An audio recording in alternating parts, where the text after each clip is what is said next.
My name is Haley Scott. The old man warned us about the Echo people. Now I understand why.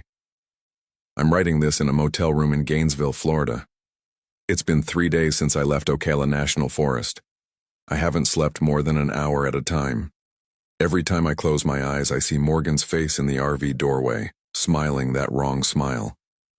The police took my statement twice. They found the RV. They found Jess. They haven't found Morgan, and I don't think they will. Not the real Morgan, anyway. I need to write this down while I still remember it clearly, while I'm still sure it happened the way I remember. That's the thing that scares me most now, not knowing if my memories are really mine. It started 3 weeks ago. Morgan, Jess, and I had been planning this trip since January. We were all turning 30 that year, and Morgan said we needed to do something memorable, something that wasn't just another weekend in Atlanta drinking wine and complaining about work.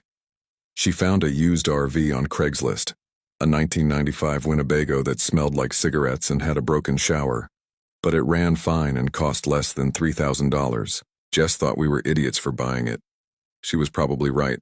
The plan was simple: drive from Atlanta to the Keys over 10 days, stopping at campgrounds along the way. No agenda, no schedule, just the three of us and the open road. Morgan made a playlist. Jess bought enough trail mix to feed a small army. I was in charge of navigation and finding campgrounds. That's how we ended up at Ocala National Forest on a Tuesday in late October. We'd spent the previous 2 nights at a KOA in Jacksonville that had Wi-Fi and hot showers and families with young kids riding bikes around the loops. It was fine, but Morgan said it didn't feel like real camping. She wanted something more remote, more authentic. I found Ocala online. Hundreds of thousands of acres of forest, dozens of campgrounds and recreation areas, most of them pretty basic. The reviews mentioned seeing deer and wild turkeys. A few mentioned the springs, which were supposed to be beautiful. We arrived around 3 in the afternoon. The campground was called Four Lake, a small loop of RV sites around a dark, still lake. The ranger station was closed, but there was a self-pay station where you dropped your money in an envelope and took a tag for your site. We were the only ones there. The whole loop was empty except for our RV and a rusted pop-up camper that looked like it had been abandoned years ago. "This is perfect," Morgan said, spreading her arms wide. She was wearing cut-off shorts and a tank top, her red hair piled on top of her head. She looked happy. I remember thinking that. She looked really happy. Jess wasn't sold. "It's kind of creepy. Why is no one else here?" "It's Tuesday in October," I said, "off-season. Or maybe people know something we don't." Morgan laughed. "You're such a pessimist. Come on, let's set up camp." We chose a site right on the lake. The water was dark brown, almost black, reflecting the canopy of Spanish moss and cypress trees. I could see why they called it Four Lake. There were 4 small islands scattered across the surface, each one covered in thick vegetation. The whole place had this heavy, silent quality. Not peaceful, just dense. While Morgan and I worked on getting the RV leveled and the awning out, Jess walked down to the lake. When she came back, she looked unsettled. "There's no beach," she said. "The water just kind of starts, and I found these." She held out her hand. In her palm were 3 small dolls, each one maybe 4 inches tall, made from twigs and grass and tied with red string. "Probably some kids," Morgan said, barely glancing at them. "There's no kids here. We're the only ones here." "Then it was kids who were here before. Come on, Jess, you're letting this place get to you." Jess threw the dolls back toward the lake. I watched them land in the dirt near the water's edge. We spent the rest of the afternoon like normal people on a camping trip. We drank beer. Morgan tried to start a fire and failed 3 times before I took over. Jess made sandwiches. We talked about work, about the guys we were seeing or not seeing, about Morgan's plan to quit her job and move to Portland. Normal things. As the sun started to set, an old man appeared at our campsite. I didn't hear him coming. None of us did. One minute we were alone, and the next he was just standing at the edge of our site watching us. He was probably in his 70s, wearing overalls and a John Deere cap, his face weathered and deeply lined. "Evening," he said. Morgan jumped, spilling her beer. Jesus, you scared me. Didn't mean to. He stayed where he was, not coming closer. Y'all just get here? This afternoon, I said. Are you camping here too? Live about 2 miles up the road. I come down here sometimes, check on things. He looked at each of us, his eyes sharp despite his age. Y'all planning on staying long? Just 2 nights, Morgan said. Then we're heading south. He nodded slowly. That's good. 2 nights is fine, but I wouldn't stay longer than that. And I wouldn't go wandering around after dark. Jess and I exchanged a glance. Morgan laughed, but it sounded forced. Why? Are there bears? No bears in these parts. It's the echo people you need to watch for. Echo people? Morgan was still smiling, but I could see she was getting annoyed. We'd met plenty of locals trying to spook tourists with made-up stories. That's what my grandmother called them. They're not like us, they look like us, sound like us, but they're not. They come out when it's dark, when the forest gets quiet. They'll call to you in voices you know, your mama's voice or your friend's. They'll sound just right too. That's how they get you. You think you're following someone you trust. What happens if you follow them? I asked. I wasn't really interested, but something about his tone made me want to hear the rest. They take you deep into the forest, and when they're done with you, when they've learned everything about you, they send something back. Something that looks like you, talks like you. But it ain't you. Not really. It's one of them, wearing your face. The fire crackled. Morgan was trying not to laugh. My grandmother, the old man continued. She lost her sister to the Echo people back in 1947. Girl was 15. Went into the forest one evening and came back an hour later. But their mama knew right away something was wrong. The girl's eyes didn't move right. She blinked at the wrong times, and her smile, my grandmother said it was like she'd forgotten how smiling worked, like she was copying something she'd seen but didn't understand. What happened to her? Jess asked quietly. They had to send her away. She got worse. Started saying things no one had told her, knowing things she shouldn't know. And at night she'd stand at the window just staring out at the trees, like she was waiting for something. That's a hell of a story, Morgan said. Thanks for the warning. We'll be sure to stay in the RV after dark. The old man looked at her for a long moment. I can see you don't believe me, that's all right. Most people don't, not until they see it for themselves. Just remember, if you hear someone calling your name out there in the dark, don't answer, and don't go looking. Ain't nothing in those trees that means you well. He turned and walked away, disappearing into the shadows between the trees.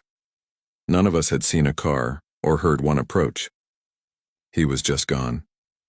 Well, that was fucking creepy, Jess said. Morgan laughed louder this time. He's probably the local crazy. Every campground has one, the old dude who tries to scare the tourists with stories about ghosts or monsters or whatever. Echo people, I said. Right. Echo people. Christ. She took a long drink from her beer. I mean, it's creative, I'll give him that. Better than the standard "these woods are haunted" bullshit. But I noticed that when we went to bed that night, Morgan made sure all the windows in the RV were shut tight, and she locked the door. Nothing happened that first night. I woke up once around 3 a.m. to use the bathroom, and I looked out the window toward the lake. The water was perfectly still. The moon was almost full, and I could see the 4 islands clearly, their shapes dark against the lighter water. I thought I saw something move on the nearest island, just a flicker of motion, but when I looked harder, there was nothing. I went back to bed. Jess was snoring softly in the bed above the cab. Morgan had the fold-out couch that converted from the dinette. I had a sleeping bag on the floor. It wasn't comfortable, but I fell asleep again quickly. The next morning was bright and warm. We made coffee and instant oatmeal, and the weirdness of the previous night seemed silly. Morgan wanted to explore one of the springs she'd read about, so we spent the day hiking and swimming at a place called Juniper Springs. The water was crystal clear and cold, nothing like the dark lake at our campsite. We saw other people, families, couples, a group of college kids with paddleboards.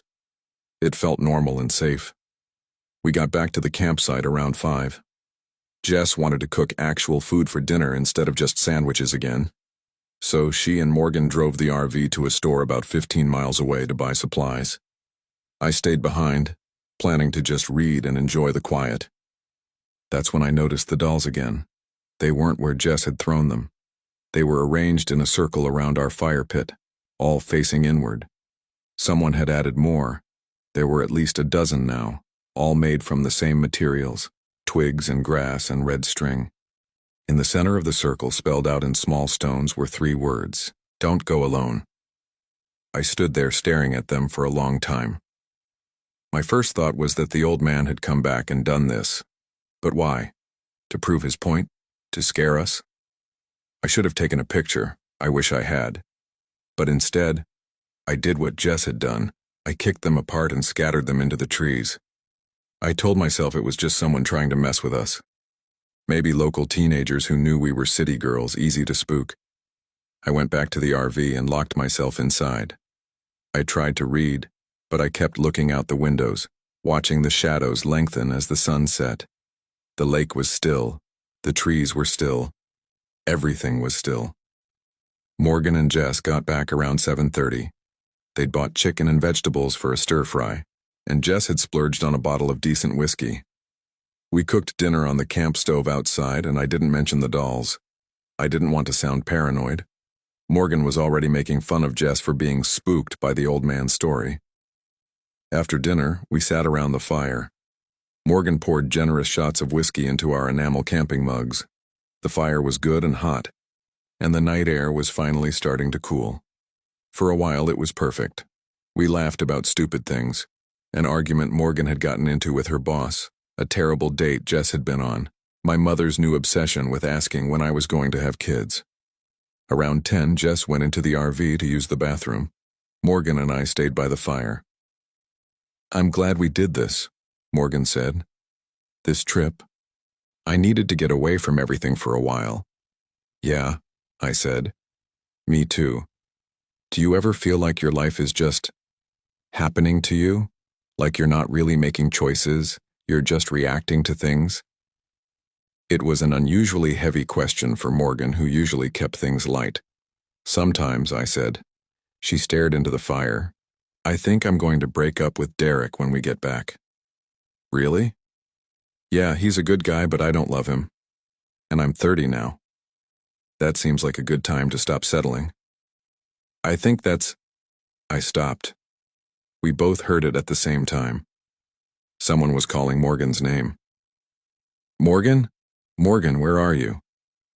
The voice was coming from the direction of the lake. It sounded exactly like Jess. Morgan stood up.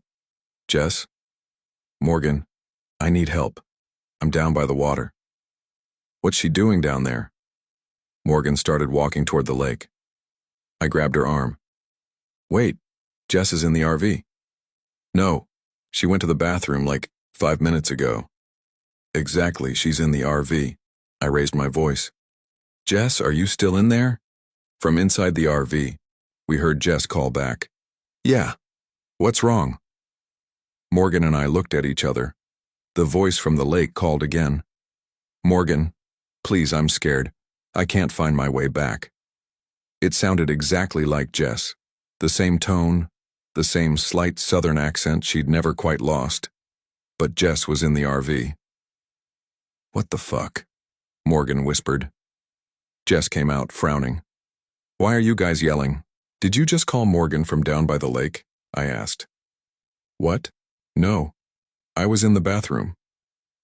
The voice called again, fainter this time. "Morgan, please." "That sounds like me," Jess said. She'd gone very pale. None of us moved. We stood there in the firelight listening. The voice called twice more, each time from further away, deeper in the forest. Then it stopped. "The echo people," Morgan said. She wasn't laughing anymore. We went inside the RV. We locked the door and closed all the curtains. None of us wanted to say it, but we were all thinking the same thing. The old man had been right. "It's probably just someone fucking with us," Jess said, but she didn't sound convinced. "Someone who heard us talking earlier, learned our names. How would they copy your voice perfectly? Morgan asked. I don't know. A recording? There are apps that can do that now. We've been here a day and a half. When would someone have recorded you? Jess didn't have an answer. We sat there in silence, listening to every small sound. The RV creaked and settled. Outside, the fire was dying. I could hear wind moving through the trees, except there hadn't been any wind all day. Around midnight, we heard something walking around the RV. Footsteps. Slow, deliberate. They circled us once, then twice. We sat frozen, not even breathing. The footsteps stopped at the door. Someone tried the handle. It rattled once, twice, then stopped. We waited for what felt like hours, but the footsteps didn't come back. None of us slept that night. We sat in the RV with the lights on, taking turns watching the windows. At one point, around 3 a.m., I saw someone standing at the edge of the lake. There's someone out there, I whispered. Morgan and Jess crowded to the window. The figure was maybe 50 yards away, just standing there, facing the water. It was too dark to see details, but it looked like a woman. She stood perfectly still for several minutes, then turned and looked directly at the RV. Even from that distance, I felt like she was looking right at me. Then she walked into the water. She didn't wade or swim. She just walked, moving steadily forward until the dark water closed over her head. What the fuck? Jess breathed. What the fuck was that? We need to leave, I said. Now. Right now. But Morgan shook her head. It's the middle of the night. We don't know these roads. And what if? She trailed off. What if what? Jess demanded. What if that thing is waiting for us to leave the RV? She was right. We were safer inside with the doors locked. So we stayed. We sat there in the yellow light, listening to sounds we couldn't identify, watching shadows that moved wrong. When the sun finally came up, I felt like I'd aged 10 years overnight. We're leaving, Jess said. It wasn't a question. Agreed, I said. But Morgan was looking out the window. Look at the fire pit. We looked. The dolls were back, dozens of them, arranged in a perfect circle around the dead fire. And in the dirt, written in what looked like ash, was a message. One stays. Fuck this, Jess said. She grabbed her bag and started throwing her things into it. Fuck all of this, we're going. Morgan was still staring at the message. What do you think it means? I don't care what it means, we're leaving. It took us 20 minutes to pack up. None of us wanted to go outside, but we had to unhook the electrical and water, collapse the awning. We moved fast, not talking, constantly looking over our shoulders. I was disconnecting the water hose when I heard Morgan scream. I ran around the RV. Morgan was standing by the driver's side door, pointing at something on the ground.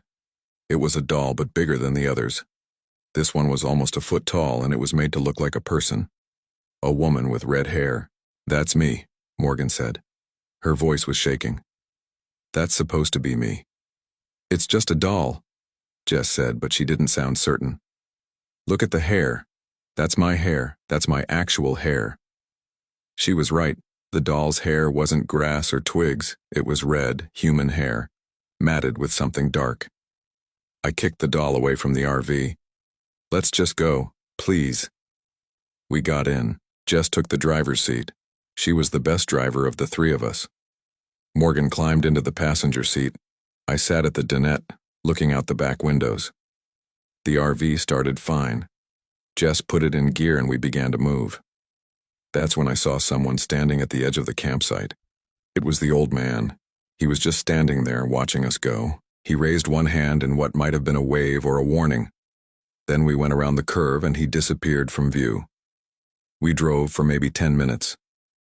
The road out of the campground was narrow and winding, thick forest pressing in on both sides. None of us spoke. Jess kept her eyes on the road. Morgan was gripping the door handle so hard her knuckles were white. Then Jess slowed down. What the fuck? Up ahead, the road was blocked. Not by a fallen tree or a gate, by water. The entire road was underwater, dark water covering the asphalt as far as we could see. That wasn't there yesterday, and I said. Jess stopped the RV. Maybe there was flooding overnight? There wasn't any rain. Then where did the water come from? We sat there, engine idling, staring at the flooded road. The water was perfectly still, reflecting the trees above. We have to turn around, Morgan said. Find another way out. Jess started to back up, but the RV stalled. She turned the key. Nothing. She tried again. The engine cranked but wouldn't catch. No, she said, no. She kept turning the key, but the RV wouldn't start. Pop the hood, I said. Maybe I can see what's wrong. But when Jess pulled the hood release, nothing happened. We got out, all three of us together, none of us willing to be alone, and looked at the engine. I don't know much about cars, but everything looked fine. No obvious leaks, no disconnected wires. We'll have to walk back, Morgan said. Get help. Walk back where? Jess demanded. To the ranger station. It was closed. To town. That's 15 miles. So what do you want to do? Stay here. They kept arguing. I walked a few steps down the road, looking at the flooded section. The water was maybe 30 feet across. On the other side, the road looked normal. I could see dry asphalt, sunlight on trees. I took another step closer. Haley, don't, Morgan called. But I was just looking. I wasn't going to touch it. Except that's when I saw something in the water. A face, looking up at me from beneath the surface.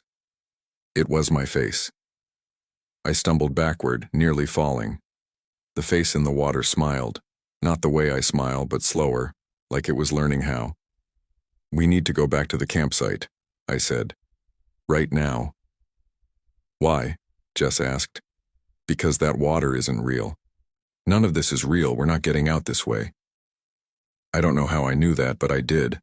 The water, the stalled RV, even the road itself, it was all wrong. We were being turned around, sent back. One stays. We walked. It took almost an hour to get back to the campsite, and with every step I felt like we were making a huge mistake. But what choice did we have? When we got back, everything was exactly as we'd left it. The dolls, the message in the dirt, even our tire tracks from driving away. What now? Morgan asked. I guess we wait for someone to come, I said. Another camper, a ranger, someone. But deep down, I knew no one was coming. We were alone. And something in these woods wanted one of us to stay. We spent that day in the RV rationing our food and water. Every few hours, one of us would look outside, checking for other people for any sign of help. There was nothing. The forest was completely silent. No birds, no insects, no wind. Just silence. Around 4 in the afternoon, Morgan suddenly sat up. I have an idea, she said. What if we give it what it wants? What do you mean? Jess asked. One stays. That's what the message said. What if one of us agrees to stay and then the other two can leave? That's insane, I said. Is it? Maybe that's how this works. Maybe that's the rule. You want one of us to sacrifice ourselves? I'm not saying we actually do it. I'm saying we pretend. We go out there, we tell them, or it or whatever, that someone will stay. And then when the RV starts again, we all get the hell out of here.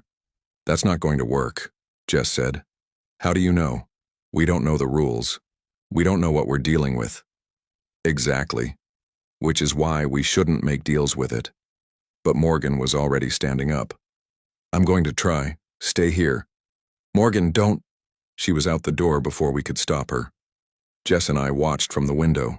Morgan walked to the center of the campsite, to the circle of dolls. I'll stay, she called out. Her voice echoed strangely in the silent forest. Do you hear me? I'll stay. Just let my friends go. Nothing happened. Morgan stood there for a full minute, waiting. Then she turned back to the RV. It was worth a try, she said when she came back inside. But that night, everything changed. We were trying to sleep, or at least pretending to, when we heard it. A knock at the door. 3 slow knocks, evenly spaced. We all sat up. Another 3 knocks. Don't open it, I whispered. but Morgan was already moving toward the door. What if it's help? What if someone came? At midnight, Jess hissed. Use your fucking brain, Morgan. Morgan looked through the window next to the door. She went very still. What is it? I asked. It's me. What? There's someone out there. She looks exactly like me. Jess and I rushed to the window. Morgan was right. Standing in the darkness outside our RV was a perfect copy of Morgan. Same red hair, same clothes, same face. But something was off. The way she stood was too straight. The way she held her head was too still. The thing wearing Morgan's face smiled and knocked again. Morgan, it said. Its voice was exactly Morgan's voice. Please let me in. I'm scared out here. This isn't happening, Morgan said. She was backing away from the door. This isn't real. Morgan, please. The copy's smile widened. Don't you recognize me? It's me. Let me in and I'll explain everything. Go away, Morgan screamed. The copy tilted its head like a dog hearing a strange sound. That's not very nice. We're supposed to be friends. It raised its hand and knocked again, harder this time. The whole RV shook. Ignore it, Jess said. Maybe it'll go away. But the copy didn't go away. It knocked and knocked and knocked, a steady rhythm that went on for hours. Each knock was a little harder, a little more insistent. The RV rocked with each impact. Somewhere around 3 a.m., the knocking stopped. We waited, barely breathing. Morgan? The voice came from outside, but it sounded different now. Strained, frightened. Guys, please let me in.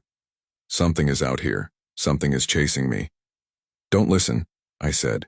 Morgan, please, I'm begging you. It's getting closer. I can hear it. Please. The voice dissolved into sobs. Desperate, terrified sobs. Morgan was crying too, her hand over her mouth. That's my voice, she whispered. That's exactly how I sound when I cry. It's not you, Jess said firmly. You're right here. Please. The thing outside screamed and the RV shook. Please let me in. It's right behind me. The scream cut off abruptly, then silence. We sat in that silence for a long time. None of us moved. None of us spoke. Then, very quietly, we heard footsteps walking away from the RV. When the sun came up, we looked outside. There were muddy footprints all around the RV, dozens of them, maybe hundreds. They circled us over and over like something had been pacing around us all night. In the dirt near the door, written in the same handwriting as before. 2 more nights. 2 more nights until what? Jess asked. Until one of us stays, Morgan said. She was staring at the message. That's what it means. We have 2 more nights to decide which one of us stays. And if we don't decide... She didn't finish the sentence. She didn't have to. That day was worse than the night. At least at night, we knew to expect the horror. During the day, we had to sit with the knowledge of what was coming. We tried everything. We tried to hike out. Every path we took led us in circles back to the campsite. We tried flagging down help. No one came. The forest around us remained empty and silent. Around 3 in the afternoon, Jess said she was going to try to fix the RV. I can't just sit here, she said. I need to do something. Morgan and I watched from the doorway as Jess worked on the engine. She checked hoses, jiggled wires, cleaned connectors. After an hour, she tried the ignition. The RV started. Holy shit, Jess breathed. Holy shit, it started. Then let's go, Morgan said. We piled into the RV. Jess put it in gear and we started moving. This time, I was the one watching out the back window. I watched the campsite recede behind us. I watched the trees close in. Then I saw someone standing in the middle of the road. Jess, stop! She hit the brakes. Standing about 30 feet ahead of us was a woman. She was wearing a white dress and her hair hung down over her face. Go around her, Morgan said. There's no room. The road's too narrow. The woman didn't move. She just stood there blocking our path. Honk the horn, I said. Jess laid on the horn. The sound was loud and harsh in the silent forest. The woman tilted her head. Then she started walking toward us. "Reverse," Morgan said. "Go back." Jess put the RV in reverse and started backing up. But when I looked out the back window, I saw another figure standing behind us. "There's one behind us, too." "What do we do?" Jess's voice was climbing toward panic. The woman in front kept walking toward us. As she got closer, I could see that her feet weren't quite touching the ground. She was floating, just barely, her white dress dragging on the asphalt. "Lock the doors," and I said. We locked the doors. The woman reached the RV and stopped right at the driver's side window. Slowly, she raised her head. She had no face, just smooth skin where her features should have been. Morgan screamed. The woman pressed her palm against the window, and I watched as the glass started to frost over, ice spreading out from where she touched it. "Drive through her," I said. "Just drive." "I can't do it." Jess stomped on the gas. The RV lurched forward.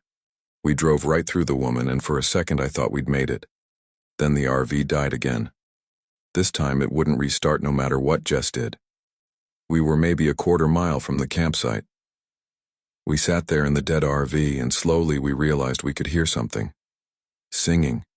A woman's voice singing a lullaby I didn't recognize. It was coming from all around us, from the forest itself. "We have to walk back," Morgan said. "I'm not going out there," Jess said. "We don't have a choice." We got out of the RV. The singing continued, soft and sweet and completely wrong. We walked back to the campsite quickly, not looking at the trees, not looking at anything except the path ahead. When we got back, everything was different. The campsite was full of dolls. Hundreds of them, maybe thousands, covering every surface. They hung from the trees. They lined the shore of the lake. They surrounded the RV we'd left behind. And in the center of it all, sitting at our picnic table, was the old man. "I warned you, eh?" he said. "I told you to leave after 2 nights." "You have to help us," Morgan said. "Please, tell us how to leave." He shook his head. "Can't help you now. You've been marked. One of you belongs to them now." "What do they want?" I asked. "They want what they've always wanted. A body to wear, a life to live. They've been here a long time, the Echo people. Longer than anyone remembers. They're what's left when something dies wrong, when a soul gets twisted up in the dying. They can't live on their own, so they borrow. They find someone, learn them, copy them. Then they take their place. So one of us has to stay," Jess said. "That's what the message meant. One of you will stay, whether you choose or not. By tomorrow night, one of you won't be who you think you are. And the other two?" He smiled, and it was a sad smile. "Well, you'll probably wish you'd stayed too." He stood up and walked toward the forest. We called after him, begged him to help us, but he just kept walking until the shadows swallowed him up. We went back into the RV. We locked the doors. We waited. That second night was worse than the first. The knocking started as soon as the sun set. But this time it wasn't just at the door. It came from all around us, the walls, the floor, the ceiling. A constant, maddening rhythm. Knock, knock, knock. Between the knocks, we heard voices. They called our names. They begged for help. They screamed in pain. Sometimes they laughed. "Cover your ears," I said. We tried. We stuffed our ears with toilet paper, wrapped our heads in blankets. Nothing helped. The sounds got inside us somehow, bypassing our ears entirely. Around midnight, Jess cracked. "I can't take this anymore," she said. She was rocking back and forth, her eyes wild. "I can't do this. I'll stay. I'll be the one who stays. Just make it stop." "You don't mean that," Morgan said. "Yes, I do. I can't. She stood up and moved toward the door. Morgan and I grabbed her. We pulled her away from the door, held her as she fought us. "Let me go. I have to go out there. They're waiting for me." "That's not you talking," I said. "Fight it, Jess. Whatever's in your head, fight it." But Jess had gone limp in our arms. When I looked at her face, her eyes were rolled back, showing only whites. "Jess?" Morgan shook her.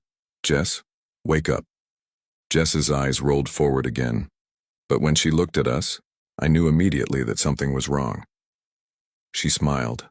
It was the same wrong smile I'd seen on the copy of Morgan. Too wide, too slow. "Hello," Jess said, except it wasn't Jess's voice anymore. It was layered, multiple voices speaking at once. "Thank you for inviting me in." "You didn't invite anything in," I said, but even as I said it, I knew it wasn't true. We'd held Jess, restrained her. We'd pulled her away from the door. Had that been enough? Had that counted as an invitation? The thing wearing Jess's face stood up. It moved wrong, joints bending at angles that weren't quite right. "One of you stays," it said in that layered voice. "We told you. Now we choose." It looked at Morgan. Its smile widened. "You offered yourself. You said you would stay. We accept."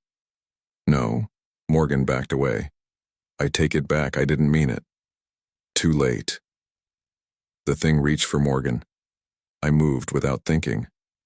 I grabbed one of the camp chairs, a heavy canvas and metal thing, and I swung it at Jess.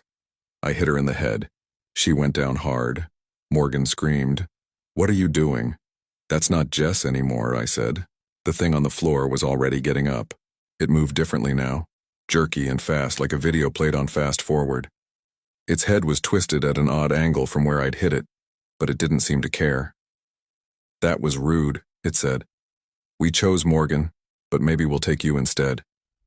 It lunged at me. I dodged and it crashed into the wall of the RV. The whole vehicle shook. "We have to get out," I told Morgan. "Now. We can't leave Jess." "That's not Jess." I grabbed Morgan's hand and pulled her toward the door. Behind us, the thing was getting up again. It was making sounds now, clicking, whispering sounds that hurt to hear. I yanked open the door and we ran.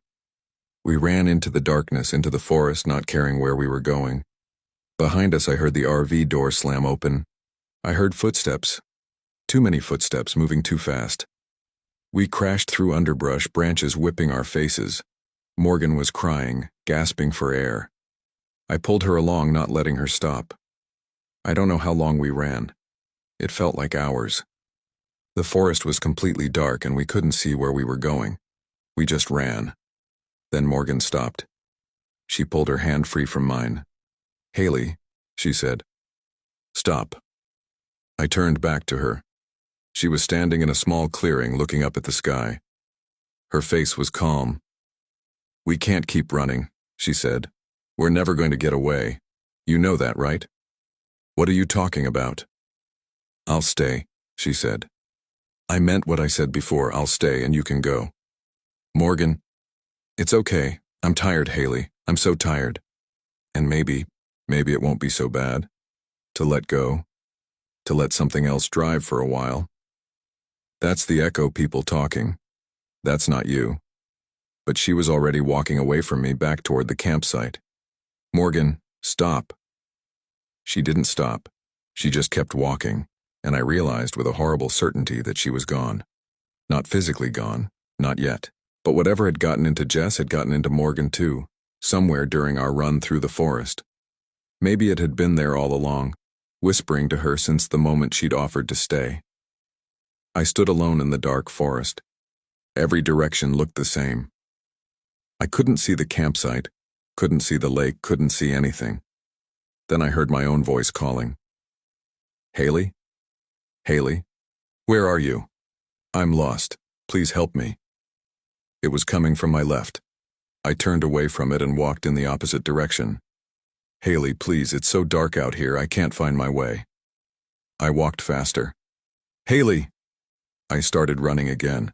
I ran until I couldn't hear my own voice anymore. I ran until my lungs burned and my legs gave out.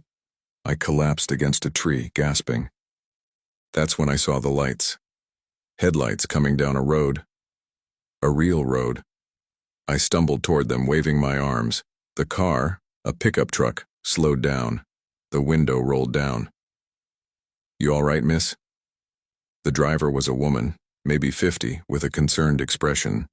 "Please," I gasped. "Please help me." My friends, there's something in the forest. Slow down. Where are you camping? Four Lake. We were at Four Lake. She frowned. Four Lake? That campground's been closed for 15 years. There was an accident there back in... Oh, must have been 2009. 3 women went missing. They found the RV but never found the women. After that, they shut it down. Too many people said it was haunted. I stared at her. That's impossible. We were just there. We checked in 2 days ago. No, honey, you couldn't have. There's a chain across the access road, has been for years. I looked down at my hands. They were scratched and dirty from running through the forest. When I looked up again, the woman was still watching me with that concerned expression. Let me give you a ride into town, she said. We can sort this out at the sheriff's office. I got in the truck. As we drove, I kept looking back, but the forest was just forest, dark and dense and silent. The sheriff's office in nearby Ocala was small and smelled like coffee. They took my statement. They said they'd send someone to check the campsite at Four Lake in the morning. They let me call my parents. I tried to tell them about the Echo people, about what happened to Jess and Morgan. The deputy taking my statement wrote it all down with a carefully neutral expression. You've been through something traumatic, he said when I was done. We see this sometimes with people who get lost in the woods. The mind plays tricks. Heat exposure, dehydration, stress. It can make you see things. I didn't imagine it, I said. I'm not saying you did. I'm just saying that what you remember might not be exactly what happened. They put me up in a motel room for the night. They said a family member could come get me in the morning.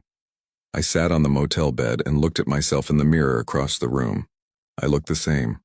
Same dark hair, same brown eyes, same scar on my chin from falling off my bike when I was 8.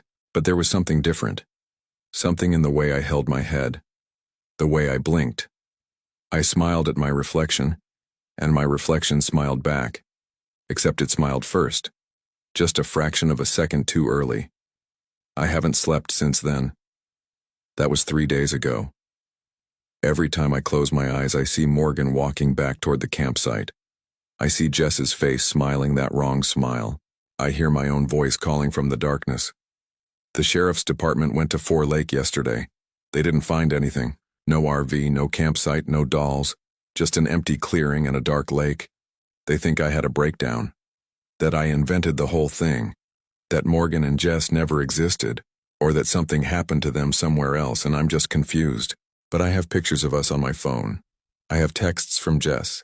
I have receipts from the gas stations where we stopped. I know it was real. What I don't know is whether I made it out. Sometimes I catch myself doing things wrong, blinking at the wrong times, moving my hands in ways that don't feel natural, smiling when I shouldn't. And sometimes late at night I hear voices calling, not from outside but from inside my head. They sound like Jess and Morgan. They're asking me to come back. They're saying there's still room for one more. The message said one stays. But what if it was me? What if I'm the one who stayed, and the thing that left the forest is just something wearing my face? I don't know anymore. And that's the worst part. I don't know if I'm Haley Scott, or if I'm just something that learned to be her. All I know is that sometimes when I'm not paying attention, I can feel myself wanting to go back. Back to the forest. Back to Four Lake. Back to where I belong. And one day soon, I think I will. One day soon, when no one's watching, I'll get in my car and drive north. I'll find that forest road. I'll walk through the trees until I reach the dark lake with its 4 small islands. And I'll go home, because that's where the Echo people live, and maybe that's where I live too. My name is Haley Scott, at least I think it is. The old man warned us about the Echo people. Now I understand why. Story 2. My name is Olivia Price. We shouldn't have opened it. The air that came out wasn't meant to breathe. I need to write this down while I still remember who I am, while I still remember what happened. The doctors keep asking me questions, but I can't explain it in a way that makes sense. They think it's trauma, some kind of dissociative episode. Maybe they're right. Maybe I've lost my mind. But I know what I saw. I know what came out of that hatch. It started as a stupid corporate retreat. Our company, Data Sync Solutions, rented a cluster of RVs at a campground in Fish Lake National Forest in Utah for a mandatory team-building weekend.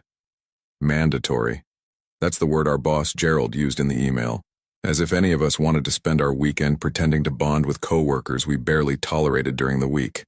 There were 6 of us. Gerald, mid-50s, the kind of guy who wore fleece vests over button-downs and called everyone Chief. Me, 32, marketing coordinator, divorced, no kids.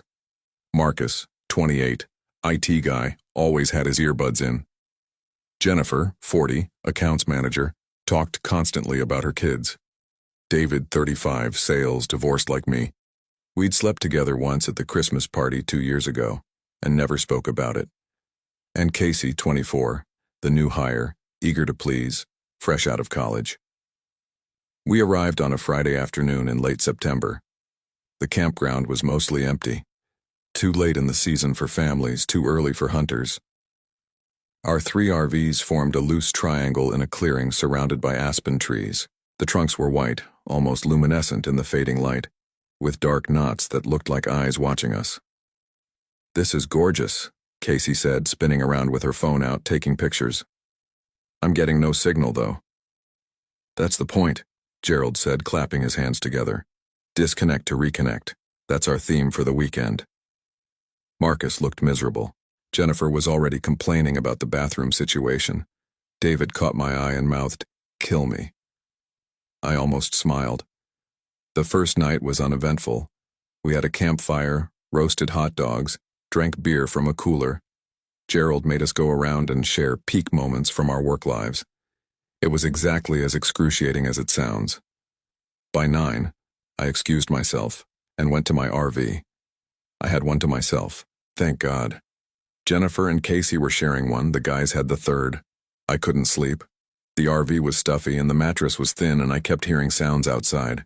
Not animal sounds exactly. Just movement. Footsteps maybe.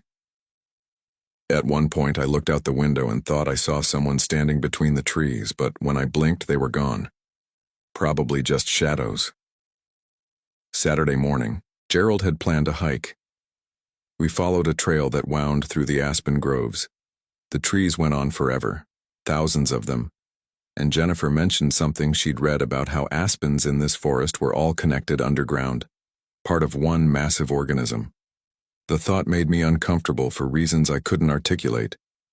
We were about 2 miles in when Casey wandered off the trail. "Hey, I think there's something over here," she called. We found her standing in a small clearing staring down at the ground. At first I didn't see what she was looking at. Then Marcus pointed. "Is that a door?" It was. Or rather, it had been. A metal hatch about 3 feet square set into the ground and covered with years of dirt and pine needles and decomposing leaves. You could barely make out the outline. The metal was rusted, reddish-brown with a recessed handle in the center. What the hell? David knelt down, brushing away debris. "Probably an old mine shaft or something," Gerald said, but he sounded uncertain. "In the middle of nowhere?" I asked. "No markers, no fence?" Marcus had his phone out trying to get a signal. "GPS isn't working. Can't tell exactly where we are." "The GPS worked fine when we started," Jennifer said. "I was tracking our route." We all checked our phones. She was right. No signal, no GPS. The little blue dot that usually showed our location was just gone. "Must be the tree cover," Gerald said, but we were in a clearing. David had cleared more of the hatch. There were symbols etched into the metal around the edges. Not letters exactly. More like pictographs or primitive drawings. A circle with lines radiating out. Something that might have been a hand or a tree or something else. "We should leave it alone," I said. I don't know why I said it, just a feeling. "Come on, aren't you curious?" Casey was practically vibrating with excitement. "What if it's like a Cold War bunker or something? That would be so cool." "Or dangerous," I said. "There could be anything down there. Bad air, structural damage." "Olivia's right," Jennifer said. "We should report it to a ranger or something." But Gerald was already gripping the handle. "Let's just take a quick look. If it's anything serious, we'll mark the location and report it. We can't mark the location, Marcus said. The GPS doesn't work here. Then we'll remember the trail, Gerald said, annoyed now. He pulled on the handle. It didn't budge. David joined him.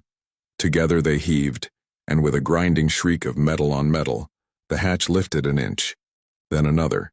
Then it swung open on hinges that shouldn't have still worked after all those years. The smell hit us immediately. It wasn't rot exactly. It was older than that. Stale and chemical and organic all at once, like air that had been sealed away from the world for decades, like breathing in a tomb. We all stepped back, covering our noses. Jesus, Marcus said. Below the hatch was darkness. Complete darkness. David pulled out his phone and shined the flashlight down. We could see a ladder, metal rungs descending into a concrete shaft. Maybe 20 feet down, then it opened into what looked like a room or tunnel. Definitely military, David said.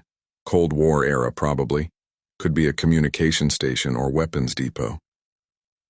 We're closing it, I said. My heart was pounding. Every instinct I had was screaming at me to walk away, but Casey was already climbing down the ladder. Casey, stop, Jennifer shouted, but the girl was already 10 feet down, then 15, her phone light bouncing off the concrete walls. It's fine, her voice echoed up. There's a room down here. Oh wow, there's stuff everywhere. Stuff? Gerald called down. I don't know, like equipment? Desks? I can't really see, the light's not great. You guys should come down. I wanted to leave. I wanted to walk back to the RVs right then. But then David was climbing down, and Marcus, and Gerald. Jennifer looked at me. We can't let them go alone, she said. So I climbed down too. I don't know why. Peer pressure, maybe. Fear of being left behind. The ladder was cold and slightly damp, and I kept thinking about the hatch closing above us, sealing us in. The room at the bottom was bigger than I expected, maybe 30 by 30 feet with a concrete floor and walls. There were indeed desks, metal and rusted, filing cabinets with open drawers, papers scattered across the floor, equipment I didn't recognize, old computers or communication devices with cracked screens and tangled cables. But that wasn't the strange part. The strange part was that everything looked wrong. Not old and abandoned wrong. Wrong in a way I couldn't define. The papers on the floor had writing on them, but the words didn't make sense. They were in English, but the sentences didn't parse. The sky fell upward into the mouth of the ground was written on one page. 7 days became Tuesday, on another. Casey was at the far end of the room shining her light on the wall. There's another door, she said. There was. A heavy metal door with a wheel lock, like something from a submarine. Strategized narrative escalation through environmental exploration and psychological horror elements. I need to continue building tension. The group is now underground in this mysterious facility. I should have them explore deeper, introduce more unsettling details, start separating the group, build to the first major horror moment. Keep the tone realistic, no over-the-top descriptions, include more of the required supernatural elements. I'm at about 400 words. Need to reach 800. Let me continue. We're not opening that, I said. This is insane. We need to leave. Just one more room, David said. He was already at the door spinning the wheel. It turned easier than it should have. The door opened. Beyond it was a hallway. Concrete, like the first room, but it stretched into darkness beyond the reach of our phone lights. Doors lined both sides, all closed. This is huge, Marcus whispered. How did they build this out here without anyone knowing? They didn't, I said. Someone knows. Someone built it. We're trespassing. In an abandoned bunker in a national forest, David said. I think we're fine. We moved into the hallway. I don't remember deciding to go forward. It was like we were being pulled. Casey was in front with David, Gerald and Marcus in the middle. Jennifer and I brought up the rear. The first door we tried was locked. So was the second. The third opened. It was a small room, maybe 10 by 10. Empty except for a single chair in the center and writing on the walls. More of those nonsensical sentences, but also drawings. Stick figures. Circles within circles. Something that might have been a map or a diagram. And words over and over. Don't let it out, don't let it out, don't let it out. What the fuck? Marcus said. Jennifer grabbed my arm. We need to leave, now. Agreed, I said. Everyone, we're going. But Casey was already further down the hall. There's light coming from under this door, she called back. That stopped all of us. Light, down here. We rushed to where she stood. She was right. A thin line of pale light showed under the door at the end of the hall. Someone's down here, Gerald said. His voice had lost its false enthusiasm. He sounded scared. David tried the handle. It wasn't locked. The door swung open. The room beyond was larger than the others, maybe 50 feet square, and it was lit. Not by electric lights, but by something else. A pale greenish glow that seemed to come from the walls themselves, or maybe from the air. It was bright enough to see by, but it hurt to look at directly. In the center of the room was a hole, not a hole in the floor, a hole in space. That's the only way I can describe it. It was about 6 feet across, perfectly circular, and it didn't go down. It went somewhere else. When I looked at it, my eyes couldn't focus. It was like looking at a blind spot or trying to see through a migraine aura. The edges rippled slightly and the greenish light pulsed from within. What is that? Casey whispered. None of us answered because we didn't know. Marcus started laughing, not a happy laugh, a high, nervous sound on the edge of hysteria. This isn't real. This is some kind of prank.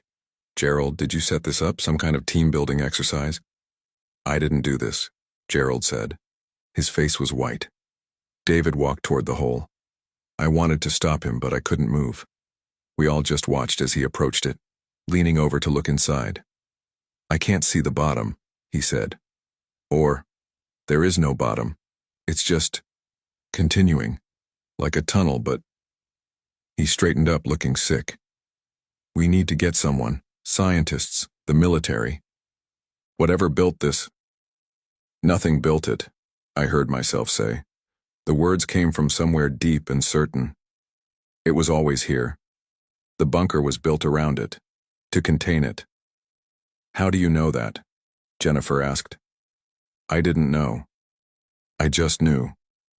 Casey was taking pictures. This is incredible. We're going to be famous. We discovered... Put the phone away, I snapped. Don't take pictures of it. Why not? I don't know, just don't. But she'd already taken several. She was scrolling through them, frowning. That's weird. They're all blurry, like really blurry. I can't even tell what... She stopped. Wait, what's that in the background? She turned the phone to show us. The picture was indeed blurry, the whole just a smear of light.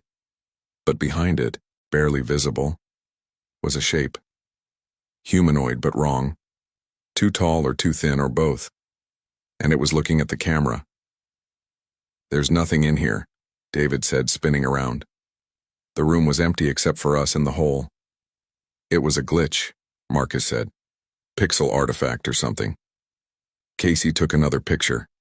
This time we all crowded around to look. The shape was closer. Much closer. We could see more detail now.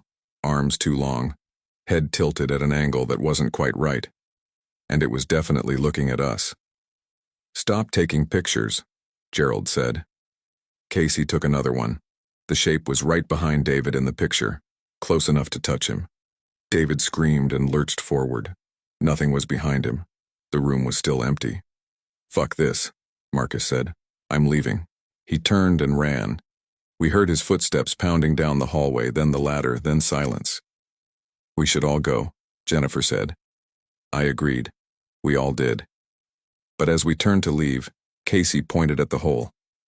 Guys, it's bigger. She was right. The hole had grown. It was maybe 8 feet across now, and the light was brighter, pulsing faster. Move, Gerald said, and we ran, down the hallway, through the first room, up the ladder. I was the last one up, and I swear as I climbed I could feel something behind me. Vast, and patient and hungry. The air itself seemed to press against my back. I burst out of the hatch into daylight that felt too bright, too real. Marcus was there, pale and shaking. So were the others. "We have to seal it," David said. "Close the hatch. Cover it. Something." We grabbed the hatch and slammed it shut. The grinding sound as it closed made my teeth ache. Then we piled dirt and leaves and branches on top of it, trying to hide it again. "We need to mark this location," Gerald said. "Get rangers down here, the authorities." "And tell them what?" I asked. "That we found a hole in space? They'll think we're crazy." "Olivia's right," Jennifer said. "What would we even say?" "The truth," Gerald insisted. "The truth is insane," Marcus said. "I don't even believe it, and I was there." We argued as we hiked back. The problem was we couldn't agree on what we'd actually seen. Gerald insisted it was some kind of advanced technology, maybe experimental military equipment still active. David thought it might be a natural phenomenon, some kind of geological anomaly. Marcus kept saying it was a hallucination, maybe gas leaking from underground. Only Casey seemed excited still. She kept looking at the pictures on her phone, even though I told her to delete them. When we got back to the campsite, it was 4:37 p.m. We checked our watches and phones. We'd left at 8:00 a.m. We'd been gone for 8.5 hours, but it had only felt like 2 hours, maybe 3. "The phones are wrong," David said. "Maybe the weird magnetic field from that thing. It screwed with the electronics." "All of our watches too?" Jennifer asked. "Even the analog ones?" We looked around the campsite. Nothing had changed. The RVs were exactly as we'd left them. The remnants of our breakfast were still on the picnic table, but something felt different. Off. I couldn't put my finger on it until later, when I was in my RV trying to calm down. Then I realized the trees, the aspen trees surrounding our campsite, they were closer. Not dramatically, maybe a few feet, but they were definitely closer than they'd been that morning. I told myself I was being paranoid, that I was misremembering. But I took a picture from my RV window anyway, to compare to the pictures I'd taken yesterday. That night, none of us could eat. We sat around the campfire in silence. Casey kept looking at her phone. Marcus had his earbuds in, but I don't think he was listening to anything. Jennifer called her kids 3 times but couldn't get through. No signal still. David and Gerald were drinking, passing a bottle of whiskey back and forth. Around 10 p.m., Casey stood up. "I'm going to bed," she announced. "Me too," Jennifer said. "This day was, I don't even know." We all drifted to our RVs. I tried to read but couldn't focus. Every sound outside made me jump. The wind in the trees sounded like breathing. Shadows moved across my windows in ways that seemed purposeful. At 3:06 a.m., I woke to music. It was faint, distant, a melody I didn't recognize, played on what sounded like a music box or a calliope. It was coming from outside. I looked out the window. In the clearing between the RVs, David was standing. Just standing there in his boxers and a t-shirt, barefoot, staring up at the sky. The music seemed to be coming from him, or through him, or around him. I couldn't tell. I pulled on shoes and went outside. "David?" He didn't respond. Up close, I could see his eyes were open, but he wasn't blinking. He was sleepwalking or something. "David, wake up." I touched his shoulder and he flinched away violently, stumbling. The music stopped. He looked at me confused. "Olivia, what? Why are we outside?" "You were sleepwalking? Did you hear music?" "Music? No, I was dreaming about, I don't remember. Water, maybe? Or voices." He looked down at his bare feet. "Shit, I haven't sleepwalked since I was a kid." We went back to our RVs. I didn't sleep the rest of the night. The next morning, Sunday, our last day, Gerald called a meeting. We gathered around the campfire pit, coffee in hand. Everyone looked terrible. Jennifer's eyes were bloodshot. Marcus kept scratching his arms compulsively. Casey was manic, talking a mile a minute about nothing in particular. "I think we should leave early," Gerald said. "This trip has been stressful, Let's pack up and head home. For once, everyone agreed immediately. It took us an hour to break camp. We loaded the RVs, cleaned up the site, made sure we had everything. I did a final walkthrough of my RV, and that's when I noticed something in my bag. Something I didn't pack. A piece of paper, yellowed and brittle. It was covered in that same nonsensical writing we'd seen underground. But one phrase was in the margins, written over and over in tiny letters. It followed you up, it followed you up, it followed you up. I stuffed it in my pocket and didn't tell anyone. We caravanned out, 3 RVs in a line on the dirt road leading back to the highway. Gerald was in front, then Jennifer and Casey, then the guy's RV with David driving and Marcus in the passenger seat. I was alone in my RV at the back. The drive should have taken 20 minutes. After an hour, we were still on the dirt road winding through the aspen forest. The trees seemed endless. I radioed ahead to Gerald. Are we lost? No, I'm following the road. It's the same road we came in on. But it wasn't. We all knew it wasn't. The road was changing, or we were going in circles, or something else was happening. My GPS still didn't work. None of our phones had signal. After 2 hours, Jennifer radioed. She sounded close to panic. This isn't right. We should have hit the highway by now. We need to stop and figure this out. We pulled over in a small clearing. All 6 of us stood between the RVs, looking at maps that didn't match the landscape, phones that showed no location, compasses that spun uselessly. We're going to be fine, Gerald said, but he didn't sound convinced. We just need to stay calm and... Look, Casey interrupted. She was pointing back the way we'd come. Through the trees, maybe 100 yards away, was the campsite. Our campsite. The same clearing we'd left hours ago. We could see the fire pit, the trampled grass where the RVs had been parked. That's impossible, David said. But it wasn't. We'd driven for 2 hours in a straight line and ended up exactly where we started. Marcus started laughing again, that same high-pitched brittle sound from the bunker. We can't leave. Don't you get it? It won't let us leave. Shut up, Gerald snapped. There's a rational explanation. We'll try a different road. We got back in the RVs and tried. We tried for 6 more hours, taking different routes, different directions. We always ended up back at the campsite, always, like we were on a loop or a track, or like the forest itself was folding around us, keeping us trapped.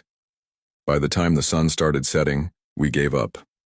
We parked the RVs back in their original positions like the forest wanted us to, like it expected us to. That night was worse than the first. None of us could pretend everything was normal anymore. We sat around the campfire not speaking, jumping at every sound. The darkness between the trees seemed absolute, impenetrable. And the trees themselves, they were definitely closer now. The clearing was shrinking. At midnight, Jennifer started crying. My kids, they'll think something happened to me. They'll be terrified. We'll get out tomorrow, Gerald said, but even he didn't believe it anymore. Casey was on her phone, scrolling through those pictures from the bunker. I've been looking at these, she said, and I think I figured something out. That thing in the background, it's not random. It shows up in a pattern. It's getting closer in each picture, yeah, but also, it's pointing at different things in each shot, like it's trying to tell us something. Tell us what? I asked. I don't know yet, but look. She showed us her phone. The shape in the 5th picture was pointing towards something on the wall, one of those symbols. In the 6th picture, it was pointing at the hole itself. Maybe it's directions, she said, or a warning. Or maybe it's just digital corruption and you're seeing patterns that don't exist, Marcus said. Casey ignored him. She was already walking away from the fire toward the trees, squinting at her phone. Where are you going? Jennifer called after her. I need to compare these to something. I'll be right back. Casey, don't... But she was already gone, swallowed by the darkness between the aspens. We waited. 5 minutes. 10. 15. She probably just needed to pee, David said. 20 minutes. Casey, Jennifer shouted into the forest. No response. We grabbed flashlights and spread out, calling her name. The beams of light seemed feeble against the dark, barely penetrating a few feet. The trees absorbed the sound of our voices. I walked in what I thought was the direction Casey had gone, sweeping my light back and forth. The aspens all looked identical, those black knots like watching eyes. I felt turned around almost immediately. Then I saw something. A flash of color between the trees. Casey's red jacket. "Casey, is that you?" She stepped into view. Her back was to me. "Casey, we've been calling you. Are you okay?" She didn't turn around, didn't answer. "Casey?" She slowly rotated to face me and I saw her smile. That's the only way I can describe what was wrong. She was smiling, but it was too wide, stretched too far, like someone had pulled the corners of her mouth toward her ears. Her eyes were open but unfocused, pupils dilated. "Found it," she said. Her voice was flat, emotionless. "Found what it wanted to show me." "What are you talking about? We need to get back to camp." "It's beautiful," she said, "so beautiful, like breathing light, like touching sound. Do you want to see?" She reached out her hand to me. I took a step back. "Casey, you're scaring me. Let's just—" "It wants to show you too. It wants to show everyone. That's why we can't leave. Not until we all see." I turned and ran. I didn't call for the others, didn't try to bring Casey with me. I just ran, crashing through the undergrowth, my flashlight beam jerking wildly. Behind me I could hear her laughing, not Casey's normal laugh, something else wearing her voice. I burst back into the clearing where the RVs were parked. The others were already there, looking panicked. "Did you find her?" Jennifer asked. I nodded, gasping for breath. Something's wrong with her. We need to lock the RVs, now." "What are you talking about?" Gerald demanded. From the trees, we heard singing. Casey's voice, but wrong, the melody twisted. She emerged into the firelight, still smiling that terrible smile. "There you all are," she said cheerfully. "I have something to show you. You'll love it. It's waiting back in the hole. It's been waiting so long." Jennifer tried to go to her. "Casey, honey, what's wrong? Did you hit your head?" "Nothing's wrong," Casey said. "Everything is right for the first time. It showed me. And it wants to show you too. All of you. We just have to go back down, open the hatch, let it out." "Let what out?" Marcus whispered. Casey tilted her head at an unnatural angle. "The hole isn't a hole, it's a door. And something on the other side wants to come through. It's been calling us. It called us when we were on the road. It made Gerald plan this trip. It made us find the hatch. And now it wants us to open the door."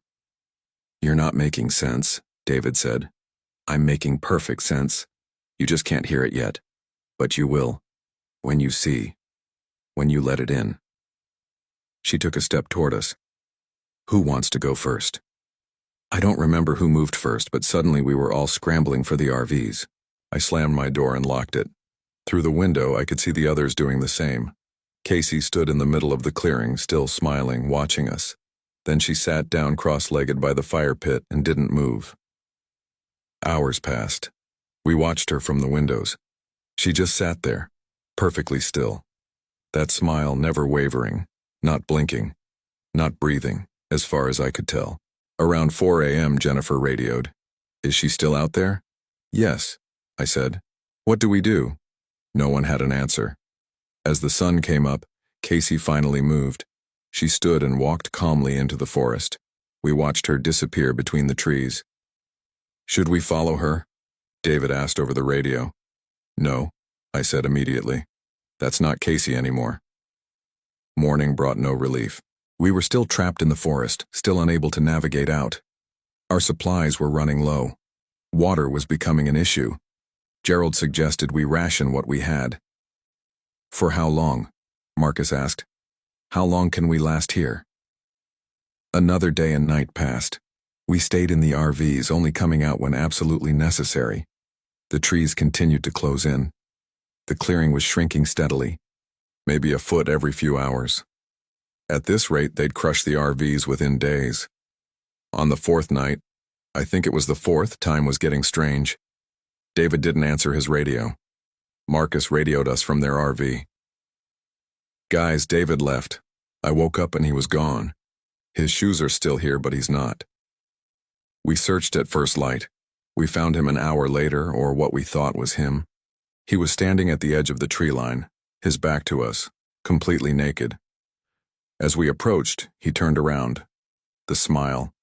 That same terrible smile. "David," Marcus called out.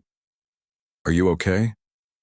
David, or the thing that looked like David, tilted his head just like Casey had. "More than okay. I understand now.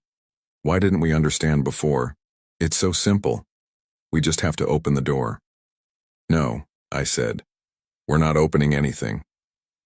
"But it's so beautiful," David said. "Casey and I want you to see.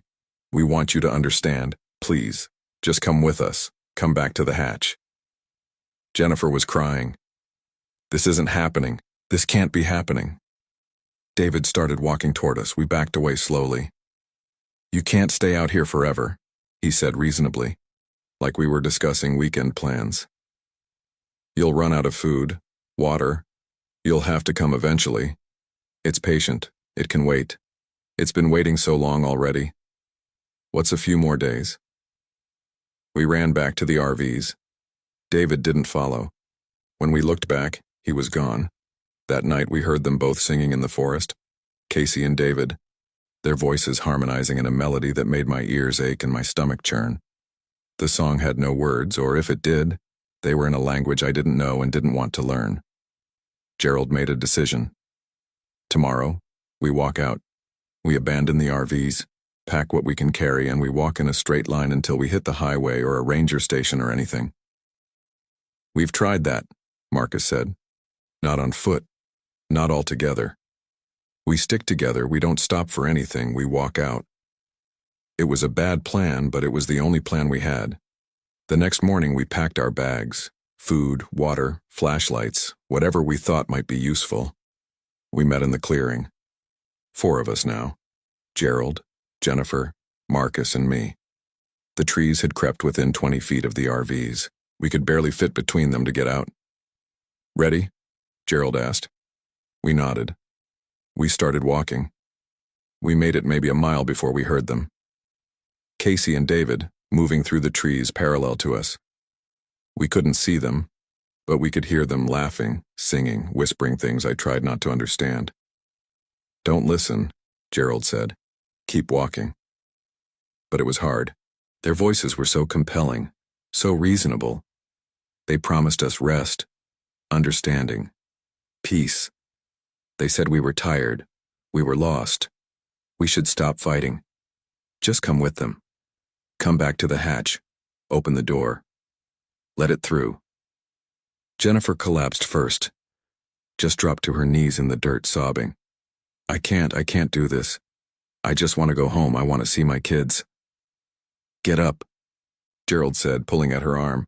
"Why? Where are we even going? We're just walking in circles. We'll end up back at the campsite. We always do." "We don't know that." "Yes, we do," she was screaming now. "We do know that. This forest doesn't want us to leave. It wants us to go back down there and let that thing out." Casey stepped out of the trees, still smiling, still naked now, like David. Her skin was dirty, scratched from branches, but she didn't seem to notice or care. "Jennifer's right," she said softly. "Why fight? It's so much easier to give in. And then everything makes sense. All the questions you've ever had, they all get answered. All the fear goes away. There's just understanding, completion." Jennifer stood up. I reached for her, but she pulled away. "I'm so tired," she whispered. "I know," Casey said, reaching out her hand. "Come with me. Rest." Jennifer took her hand. "No." Marcus lunged forward, but I grabbed him. He struggled, but I held on. Gerald stood frozen, watching as Jennifer and Casey walked into the trees together. "We have to," Marcus started, but I cut him off. "She's gone. We can't help her now." We kept walking. Gerald, Marcus, and me. The sun moved across the sky, but somehow it was always afternoon. Always that golden light filtering through the aspens. We should have been exhausted, but we weren't. We should have been hungry, But we weren't. It was like the forest was keeping us going, preserving us, preparing us for something. That night, was it night? The sky was dark, but the trees glowed faintly. That same greenish light from the hole. Marcus snapped. "I can't do this," he said. "I'm done. I'm going back." "Back where?" Gerald asked. "To the campsite. To the hatch. I'll open it. I'll let it out. Whatever it takes to end this." "Marcus, no." But he was already running. We heard him crashing through the undergrowth, and then we heard them. Casey, David, and Jennifer. Their voices raised in greeting, welcoming him home. Then it was just Gerald and me. We walked through the night. Neither of us spoke. What was there to say? We were lost. Our friends were gone, taken by something we couldn't understand or fight. The forest was infinite, inescapable. We were going to die here or worse. Dawn came again. We were back at the campsite. Of course we were. The RVs were being consumed by the trees now. The aspens had grown through the walls, through the floors, reclaiming the space. Within hours, there'd be no sign we'd ever been there. Gerald sat down on the ground and put his head in his hands. "I don't understand," he said. "I don't understand what's happening." I sat next to him. "I don't think we're supposed to." "What do we do now?" Before I could answer, they emerged from the trees. All four of them. Casey, David, Jennifer, Marcus. Naked, smiling, their eyes blank and serene. They stood in a semicircle around us. "It's time," Casey said. "Everyone else has seen. Just you two left." "We're not going," I said. "You don't have a choice. The door needs to be opened. It needs 5 to open. We're 4. We need you two." "What happens if we refuse?" Gerald asked. David laughed. "You can't refuse, you're already here. You were always going to be here. Everything that's happened, everything that led you to this moment, it was all to get you here, to get all of us here. The door has been waiting so long, it's ready now." They started walking toward us.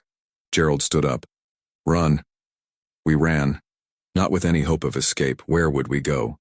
But with the blind animal panic of prey fleeing a predator, through the trees, over roots and rocks, our breath tearing at our lungs.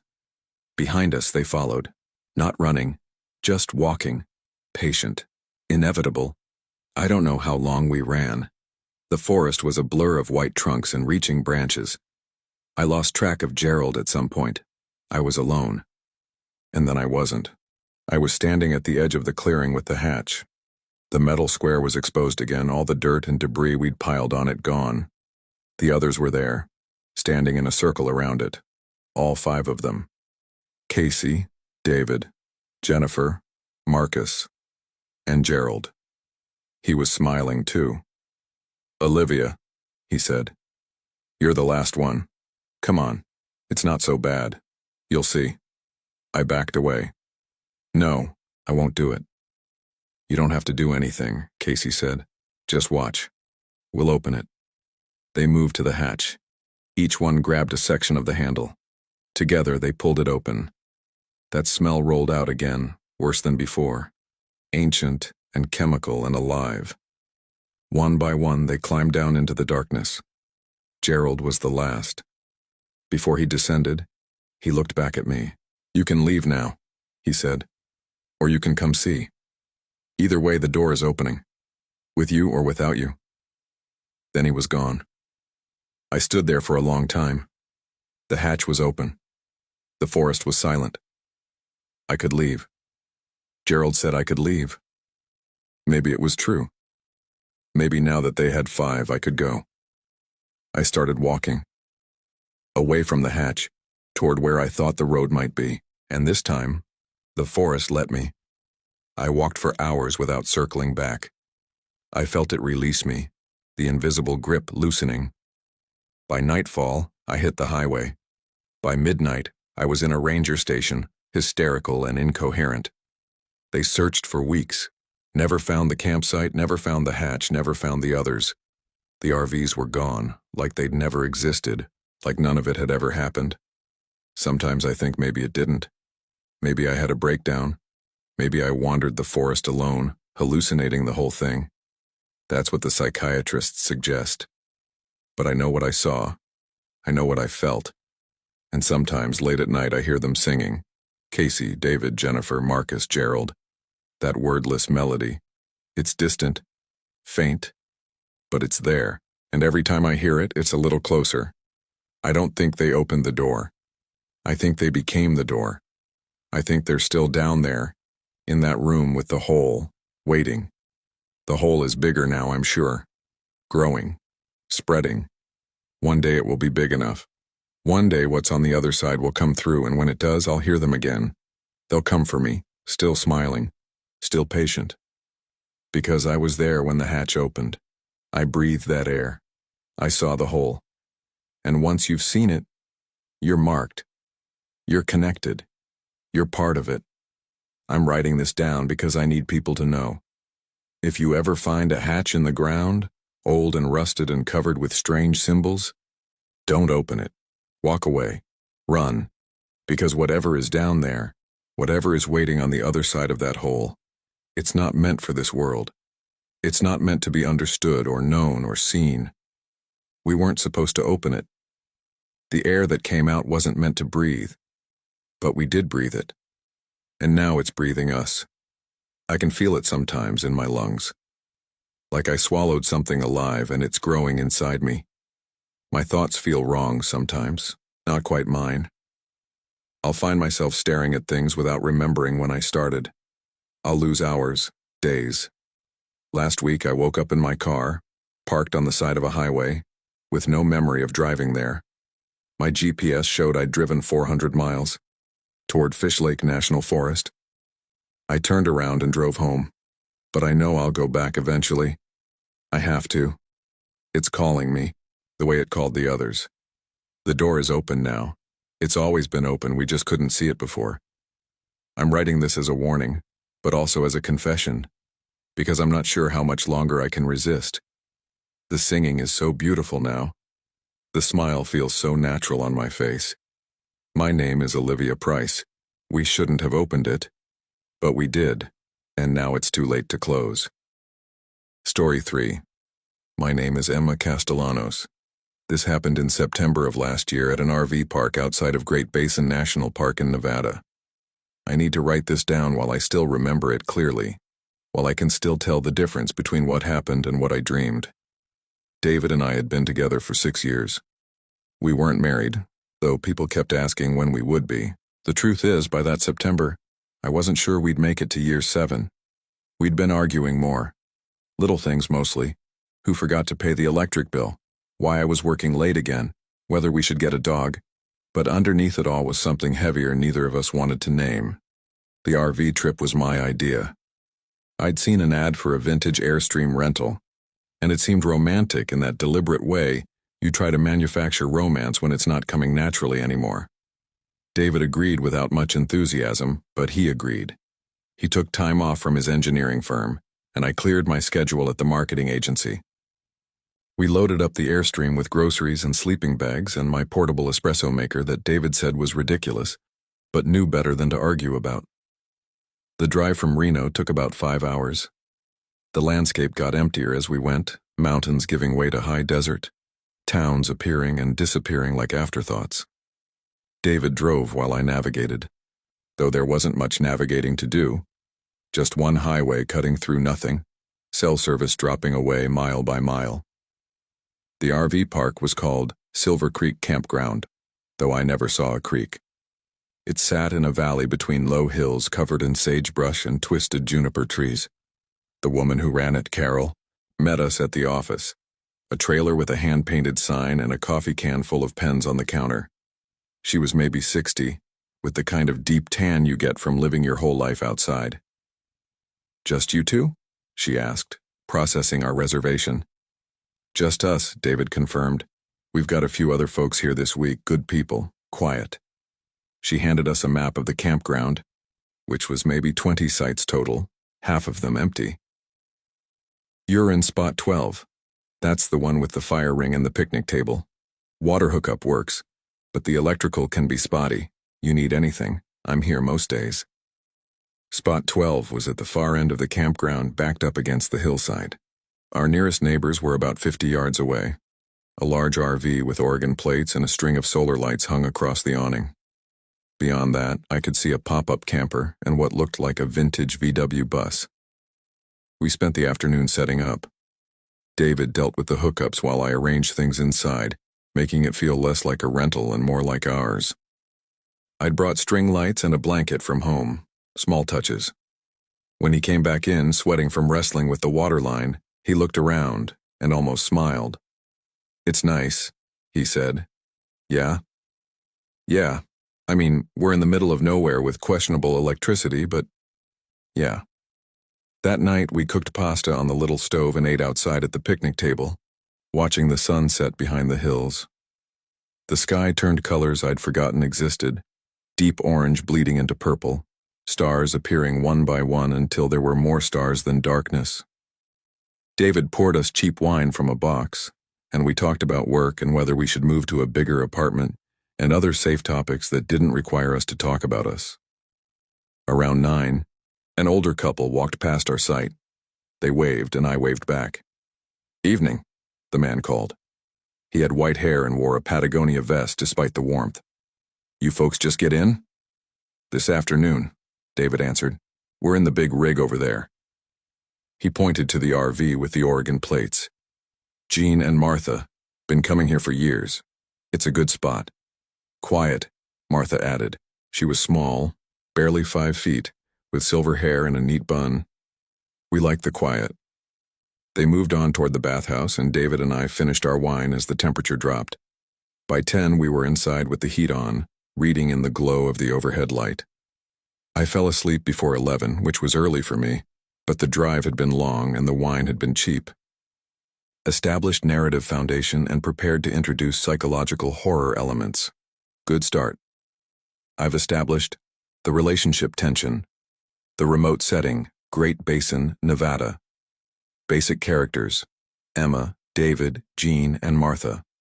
A realistic conversational tone. Now I need to introduce the dream. This is where the horror begins. I need to keep it realistic. How would someone actually describe a disturbing dream the next morning? I dreamed about a woman standing at the foot of our bed. She was pale, not just white-skin pale, but pale like something that had never seen light. Her hair hung long and colorless, and she wore what might have been a nightgown or might have been nothing at all. The details kept shifting. What didn't shift was her face. She was looking at me, just looking, and her eyes were too large and too dark and too interested. I couldn't move in the dream. I wanted to wake David, to scream, to do anything, but my body wouldn't respond. She tilted her head slowly like she was studying me, deciding something. Then she smiled, and her mouth opened wider than it should have been able to, and I felt something cold touch my wrist. I woke up gasping. David stirred next to me. "You okay?" "Bad dream." My heart was racing.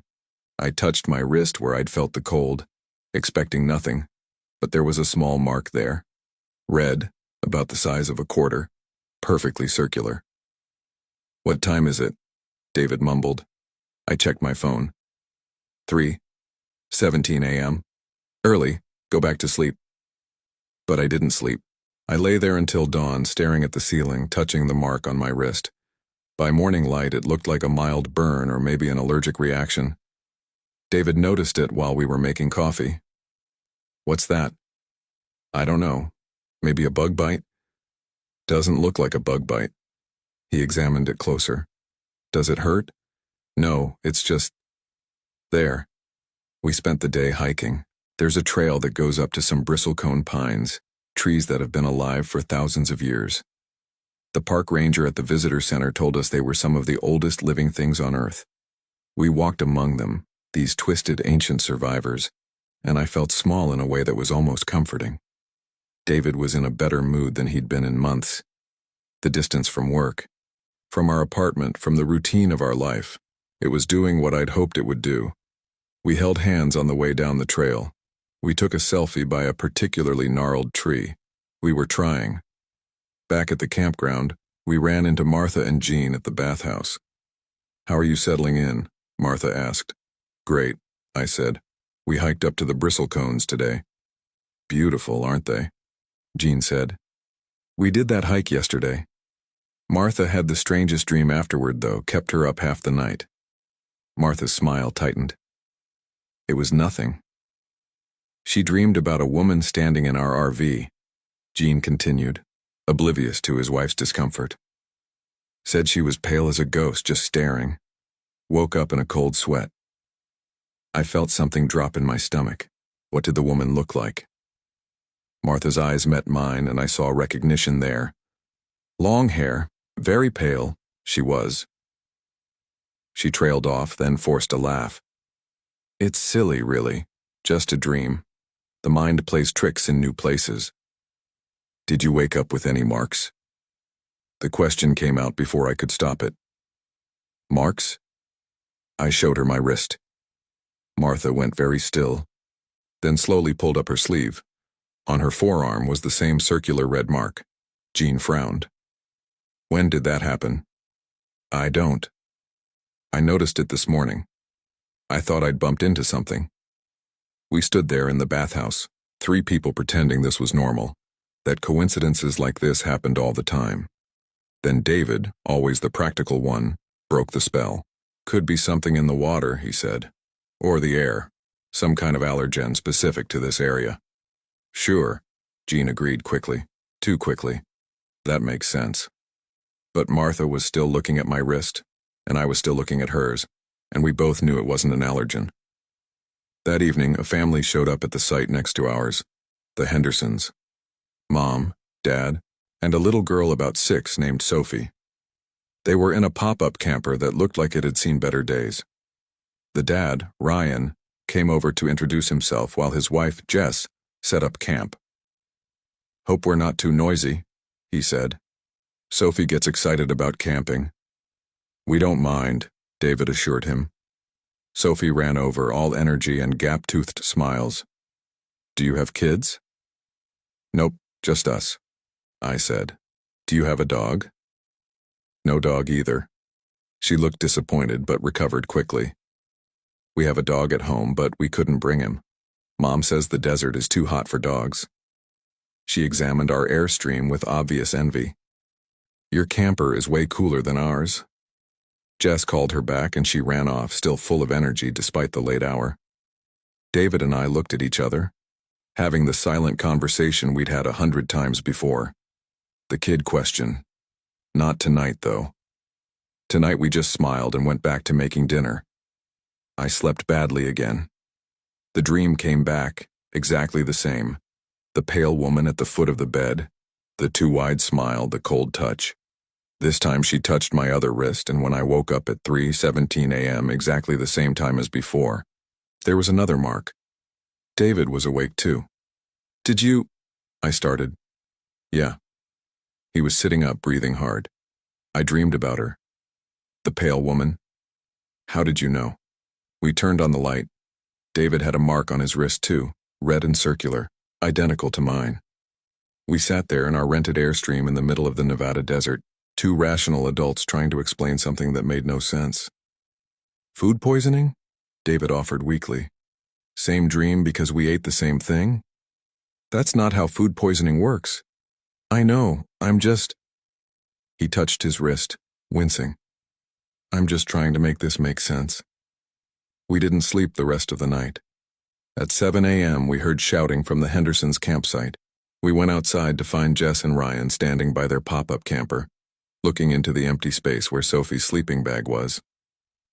She's gone, Jess said when she saw us. Sophie's gone. The next hour was chaos. Ryan checked the bathrooms while Jess searched the nearby campsites. David and I spread out in different directions, calling Sophie's name. Jean and Martha joined in, and even Carol from the office came down to help. We found her about 40 minutes later at the edge of the campground where the scrubland started. She was just standing there facing the hills, completely still. Sophie! Jess ran to her, grabbing her daughter's shoulders. Oh my God, sweetie, you scared us. What are you doing out here? Sophie turned around slowly. She looked fine. No injuries, no dirt, completely unharmed. But something about her expression was off.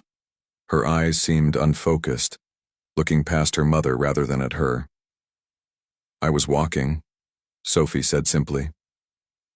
"Walking where?" "Baby, you can't just leave like that. You know better." "She wanted me to walk." "Who wanted you to walk?" "The pale woman." Jess and Ryan exchanged looks. "What pale woman, honey?" "The one in my dream. She was nice. She told me things." Sophie smiled. "And it was wrong somehow. Too wide, too knowing for a 6-year-old. She told me about you." "About me?" Jess' voice was shaking now. "She said you're scared all the time. She said Daddy wishes you were different. She said you fight when I'm asleep." Sophie's smile didn't waver. She knows everything. Ryan scooped her up even though she was really too big to be carried. "Let's get you back to camp. You're confused. You had a bad dream and you sleepwalked, that's all." But Sophie looked back over her father's shoulder at me, and for just a second her eyes were too dark and too large and too interested. Then she blinked and she was just a little girl again, tired and confused. Back at our airstream, David and I didn't speak for a long time. Finally, he said, "She dreamed about her too." "I know. And she has the marks. I saw them on her wrists when Ryan picked her up." "I know." "Emma, what the fuck is happening?" I didn't have an answer. Instead, I pulled out my phone, forgetting we had no service. But we did have service. One bar. Weak, but there. I opened Google and searched for Great Basin Pale Woman legend and variations thereof. Nothing. Nevada ghost stories. Generic results. Silver Creek campground deaths. Nothing relevant. "There's no signal here," David said. "How are you?" "I have a bar." He checked his phone. Nothing. That's weird. Everything was weird. I kept searching, increasingly desperate terms, until finally I found something. A blog post from 2011, archived on some forgotten corner of the internet. A guy who'd been camping in the area wrote about having a recurring dream about a pale woman. He said others at the campground had the same dream. The post ended abruptly, unfinished, like he'd stopped writing mid-sentence. I showed David. He read it twice, then said, "This is crazy. This is actually crazy." "I know. People don't have the same dreams. Apparently they do here." That night we tried not to sleep. We made coffee and played cards and talked about anything except what was happening. Around midnight, Gene knocked on our door. He looked terrible. Dark circles under his eyes, hands shaking slightly. "Martha's not well," he said. "She's been acting strange since this morning. Won't eat, just sits and stares. I think we should leave tomorrow." "We're thinking the same thing," David said. "Has she dreamed about the woman again?" I asked.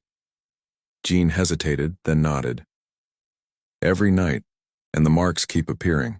She has them up and down both arms now." He lowered his voice. "She told me the woman talks to her, in the dreams, tells her things about me, about our life, things she shouldn't know." "What kind of things?" "Private things, true things." He looked like he was about to say more, then shook his head. "We're leaving first thing in the morning. I'd suggest you do the same." But we didn't leave. I don't know why exactly. Fear of looking crazy, maybe, or some stubborn part of me that needed to understand what was happening. David argued for leaving. He was packed and ready by midnight, but I convinced him to wait one more day. "What if it's something medical?" I said. "What if we need to warn others? We should at least talk to Carol, tell her something's wrong here." The truth is, I was already feeling it by then, the pull, like a voice in the back of my mind, though not exactly a voice. More like a knowing. She wanted us to stay. She wasn't done with us yet. I didn't share this with David. We fell asleep sometime after 2 a.m., despite our best efforts. The dream was worse this time. The pale woman was closer, close enough that I could see her face properly. Her skin had a translucent quality, blue veins visible underneath. Her eyes were black from edge to edge, no white at all. When she smiled, I saw that her teeth were too many and too sharp. She touched my face, and her fingers were so cold they burned. "Emma," she said, and her voice was like wind through empty rooms. I know you. I wanted to pull away but couldn't. What do you want? To show you. She leaned in, and I could smell her, earth and copper and something ancient. To show you what you really are. I don't understand. You will. She touched my chest, right over my heart, and pain exploded through me. I screamed, or tried to, but no sound came out. The room around us started to dissolve, and I saw things. Flashes of faces I didn't recognize, places I'd never been, moments that hadn't happened yet or had happened to someone else. I saw David, but he was different, wrong. I saw myself, but I was pale and smiling and my eyes were too dark. I woke up at 3:17 a.m. David was already awake, sitting on the edge of the bed, his hands over his face. When he lowered them, I saw tears. She's in my head, he whispered. I can't get her out. We both had new marks. Mine was over my heart, exactly where she'd touched me in the dream. David's was on his forehead, a perfect red circle above his right eyebrow. They were warm to the touch, almost feverish. At dawn, we heard screaming. It was Jess Henderson standing outside her pop-up camper, holding Sophie at arm's length. Sophie was smiling that too wide smile, and her eyes were completely black. She's not my daughter, Jess was screaming. That's not Sophie, that's not my baby. Ryan tried to calm his wife down, but Jess was beyond reason. Look at her eyes. Look at her. That's not Sophie. Carol came running from the office and Gene emerged from his RV. We all stood there in the early morning light, watching this family fall apart. Sophie just kept smiling, unbothered by her mother's horror. Mommy's scared, Sophie said in a sing-song voice. Mommy knows. Mommy sees. Shut up, Jess sobbed. Shut up, whoever you are, just shut up. Carol tried to intervene, but when she got close to Sophie, the little girl looked at her and said, Carol Jenkins, age 59, 3 marriages, no children because you couldn't have them, not after the accident when you were 23. You never told anyone about the accident, but she knows. She knows everything. Carol went white and stumbled backward. Sophie turned to each of us in turn. Gene, who thinks about dying every day since his son killed himself. Martha, who blames him. Ryan, who wishes he'd never gotten married. Jess, who thinks about leaving every single day. David, her black eyes fixed on my boyfriend, who doesn't love Emma anymore but doesn't know how to leave. David made a sound like he'd been punched. I looked at him, and he looked at me, and I saw the truth in his face. Sophie, or whatever Sophie had become, laughed. And Emma, she turned to me last. Emma, who knows she's not enough. Emma, who works herself sick trying to be enough. Emma, who dreamed last night that she was one of us. Emma, who wants it. I don't want anything from you, I said, but my voice shook. Liar. Sophie's smile grew wider. You felt it, the pull. You want to understand. You want to be understood. She took a step toward me. She can give you that. She can give you everything. Ryan grabbed his daughter, his former daughter, and dragged her back to the pop-up camper. Jess was still crying and Carol was shaking. Gene had his arm around Martha, who looked like she'd aged 10 years overnight, and David wouldn't look at me. We're leaving, I said. Right now, we're all leaving. But when we got back to our Airstream, the door was open. We hadn't left it open. Inside, written on the mirror in what looked like condensation, but didn't fade. Tonight. What happens tonight? David's voice was barely audible. I didn't answer because I knew. I'd known since the first dream. Tonight, she would come. Not in dreams this time. Tonight she would come for real, and we would have to choose. We tried to leave anyway. David started the truck, ready to hitch up the Airstream and just go. But the engine died. He tried again. Dead. He checked the battery, the connections, everything. Nothing was wrong mechanically. It just wouldn't start. Gene had the same problem with his RV. Ryan's truck was dead too. Even Carol's old Jeep wouldn't turn over. We were trapped. "It's not possible," David kept saying. "This isn't possible." But possible or not, there we were. 7 adults and 1 child who wasn't really a child anymore, stuck in a campground in the middle of Nevada with no way out and no cell service. Mine had dropped to nothing again. And night coming fast. We gathered in Carol's office because none of us wanted to be alone. The sun was setting, that same beautiful orange and purple I'd admired just 2 nights ago. Now it looked ominous, a countdown to something terrible. Martha spoke first. "We need to talk about what's really happening." "What's really happening is mass hysteria," Ryan said. He was holding Jess, who hadn't stopped crying. "Some kind of shared delusion." "Then explain Sophie." Jean's voice was hard. "Explain how she knew about my son. We've never been here before. We've never met any of you." She could have overheard. "She knew about the accident," Carol interrupted quietly. "No one knows about that. I never told anyone, not even my ex-husbands." "The dreams are real," Martha said. "The woman is real, and she wants something from us." "What?" I asked. "What does she want?" "To spread," Martha said. She pulled up her sleeves.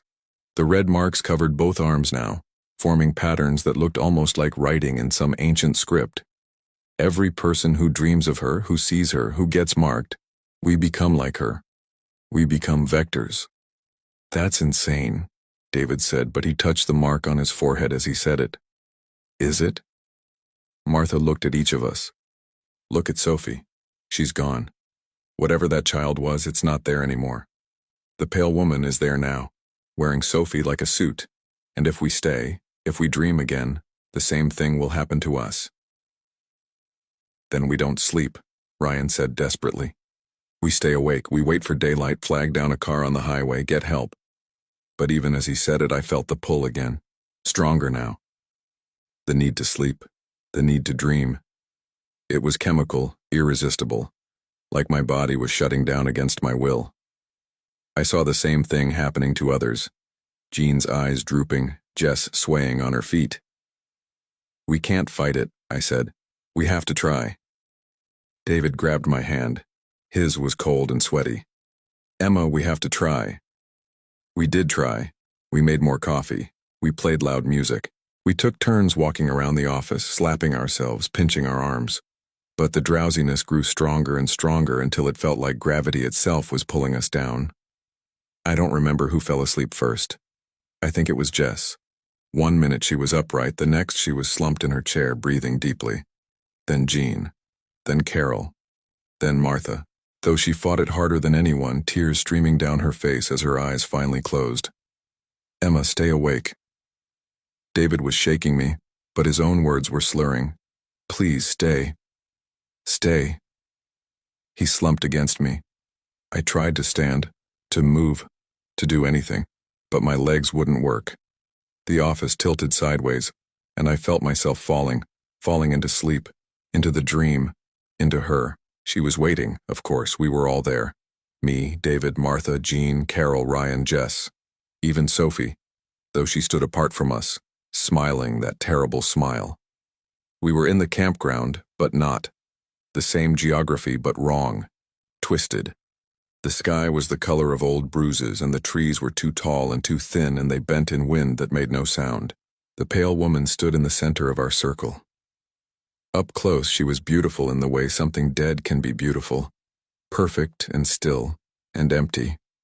She looked at each of us with those black eyes, and when her gaze landed on me, I felt her inside my mind, sorting through my thoughts like someone going through a closet. "You have a choice," she said in that wind-through-rooms voice. "You can wake up and be as you were, marked, haunted, slowly going mad as I visit your dreams every night for the rest of your lives. Or," Martha's voice was steady despite her fear, "or you can join me.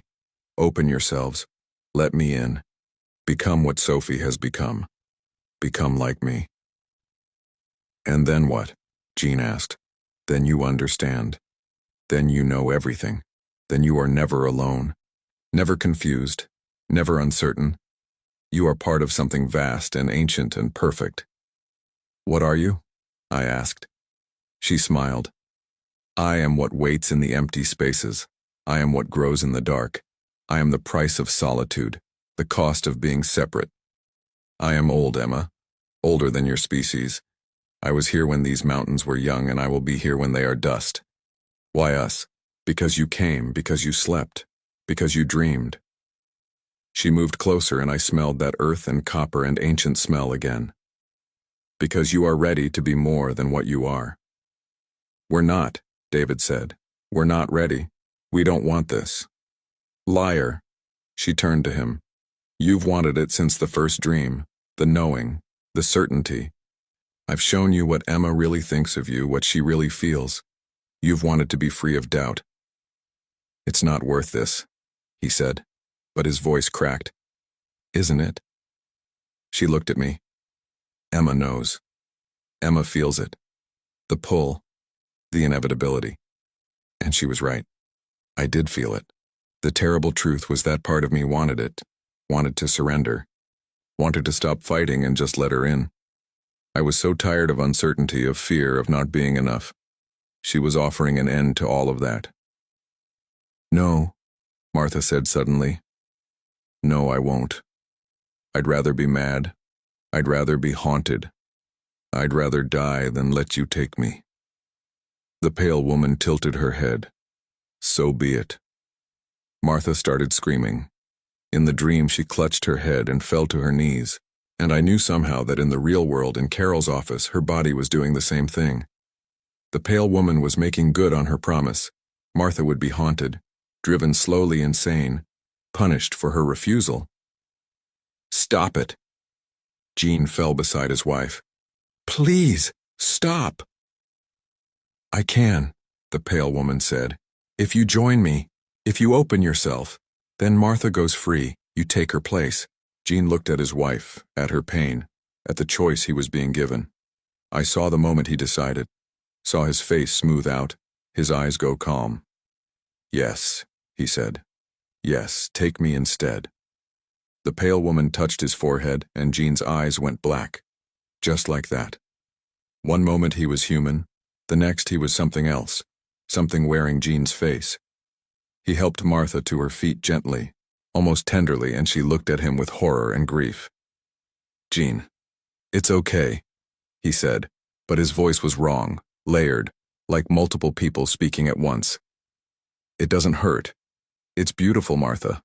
I can see everything now. I understand. One by one, the pale woman made her offer to each of us. Ryan went next, unable to bear watching his daughter thing alone. Then Carol, who chose it with a quiet resignation that suggested she'd been waiting for this all along.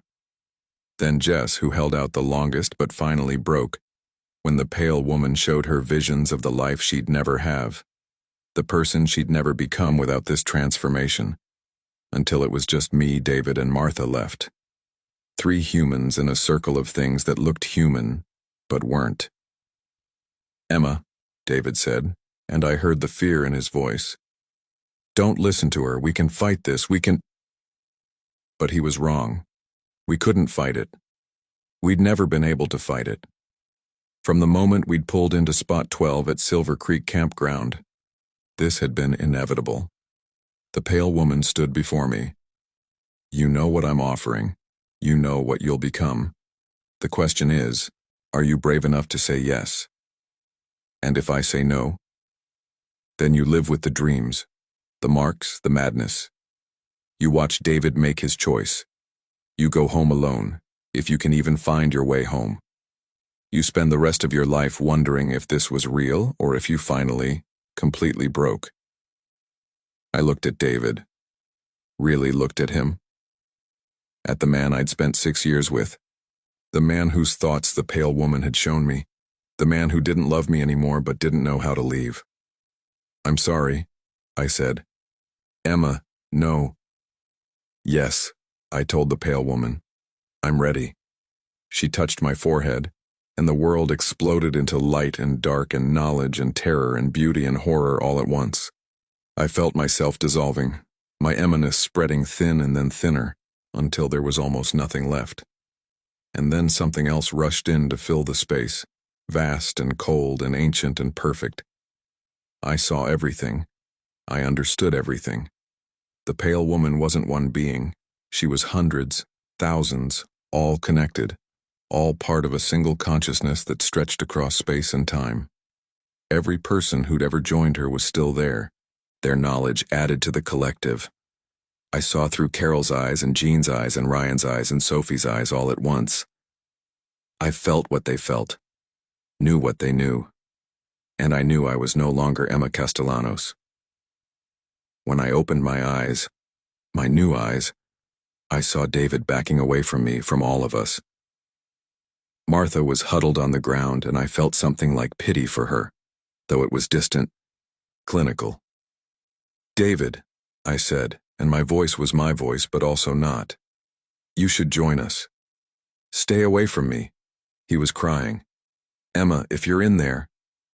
"I am," I said truthfully. "I'm here. I'm just more now. I'm everything I always wanted to be. Confident, certain, understood. You're not Emma." "I am," I insisted. "I'm just finally enough." He ran then, out of the dream, forcing himself awake through sheer terror and will.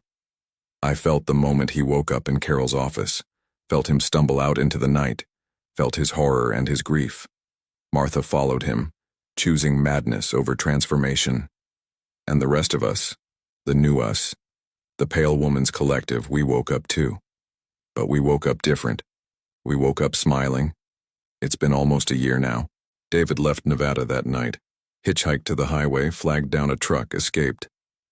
I know because I can feel him sometimes when he dreams. The mark on his forehead connects him to us, to me, whether he wants it or not. Martha killed herself 3 months later. I felt that too, the sudden silence where her dreams used to be. But we grow. We spread. Silver Creek Campground gets new visitors regularly. Most leave unchanged. But some, the ones who are ready, the ones who are tired of uncertainty and fear and not being enough, they dream of the pale woman. They wake up marked. They make their choice. I'm writing this from a coffee shop in Ely, Nevada. The barista just handed me my latte and our fingers touched. I smiled at her, and she smiled back. And I saw the flicker of recognition in her eyes. She'll dream of the pale woman tonight.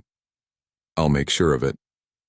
The woman at the table next to me is typing frantically on her laptop, stressed, anxious, uncertain. She'll feel me watching eventually. She'll look up. Our eyes will meet. And I'll smile, because that's what we do now.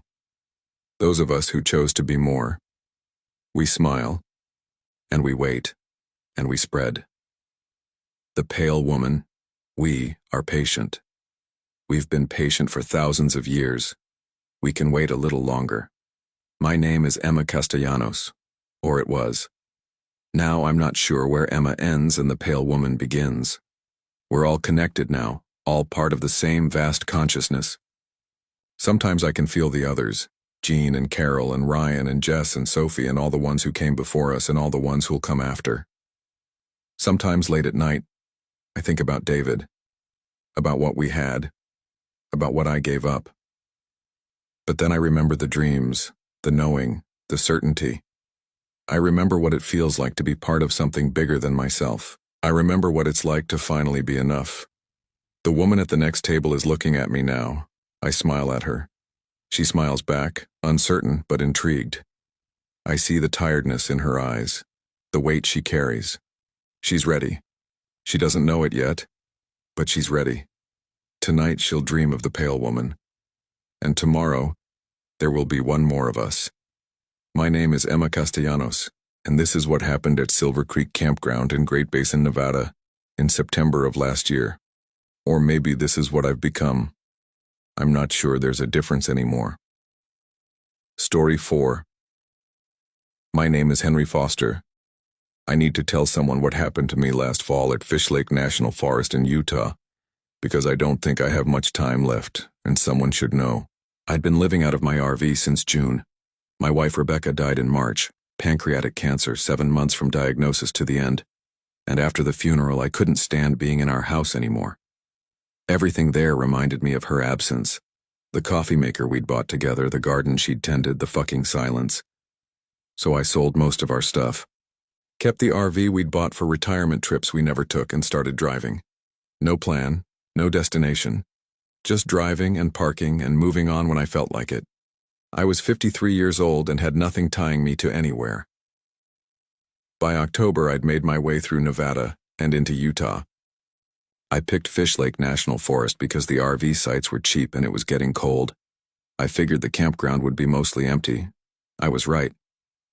When I pulled in on October 12th, there were maybe 4 other RVs scattered across the campground, and the ranger at the entrance booth looked half asleep. "Staying long?" he asked, not really caring. "Don't know yet," I said. He shrugged and took my money for 3 nights. Gave me a map of the campground, circled my assigned spot in faded pencil, and waved me through. The campground was exactly what I wanted. Isolated, quiet, surrounded by aspens that had turned yellow for the fall. My spot was at the far end, backing up to the forest. I set up my leveling blocks, plugged into the power post, and sat outside with a beer as the sun went down. That first night was fine. I made dinner, watched a movie on my laptop, went to bed around 10. Nothing unusual. The next morning I woke up early. I'd been sleeping badly since Rebecca died, usually up by 5 whether I wanted to be or not. I made coffee and decided to take a walk before it got too warm. The map the ranger gave me showed a few short trails near the campground. Nothing serious. I'm not a hiker, never have been, but I had nothing else to do. I took the nearest trail, just a dirt path that looped through the aspens for about a mile. Easy walk. When I got back to the campground, I noticed something I hadn't seen before. There was another trailhead, right at the edge of the campground near my RV. It had a wooden sign, weathered and faded, with an arrow pointing into the woods. No name on it, just the arrow. I was sure it hadn't been there when I'd parked the day before, but I must have just missed it. I checked the campground map. No trail marked in that spot. I walked over to get a closer look. The trailhead was overgrown, like it hadn't been used in a while, but there was definitely a path there cutting into the forest. The wooden sign looked old, the kind of thing that had been there for decades. I decided not to take it that day.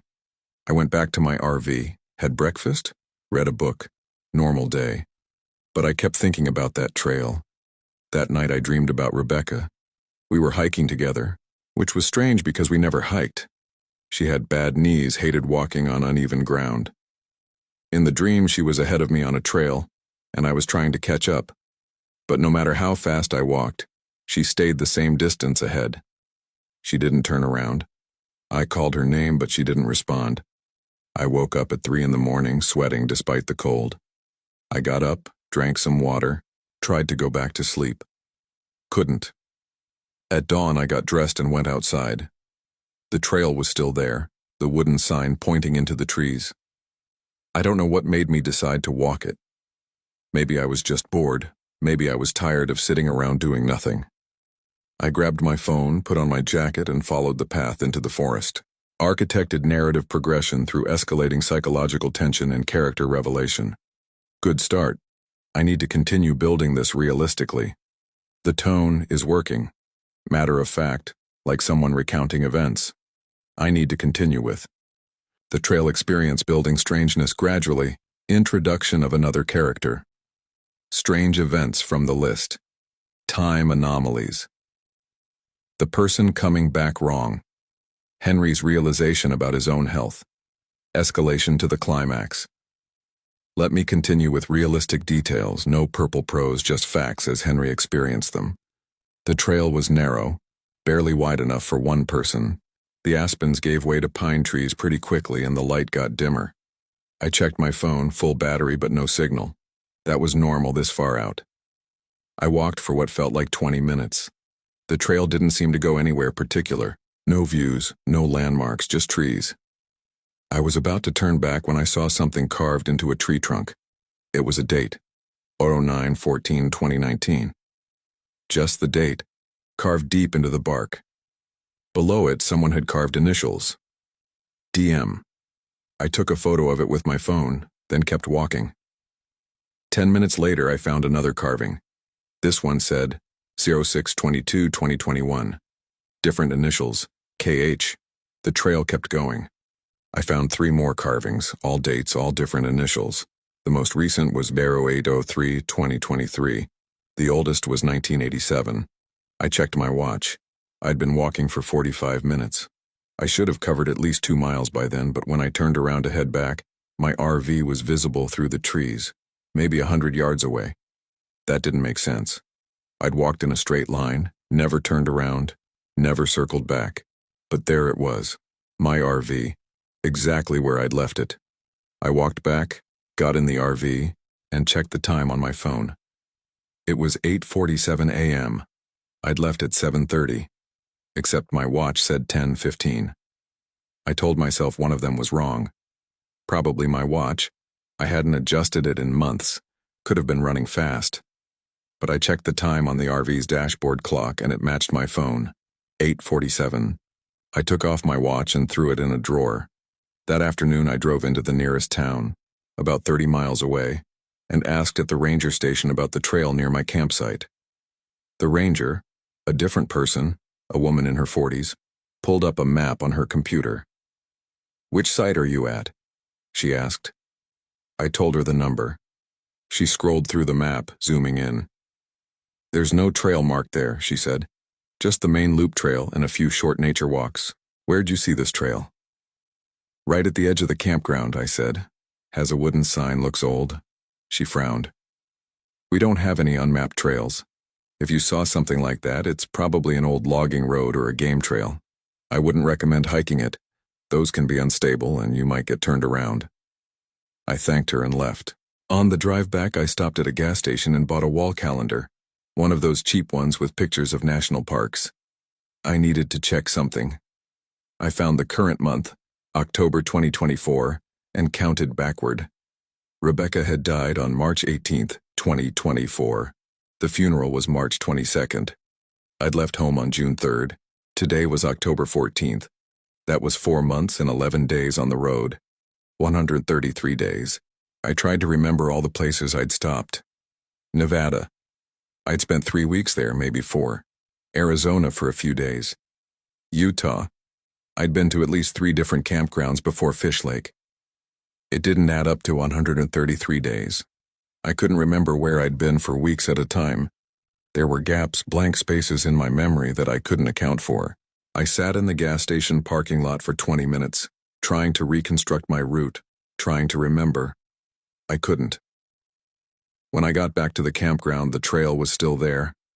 I parked and walked over to it, examining the wooden sign more carefully.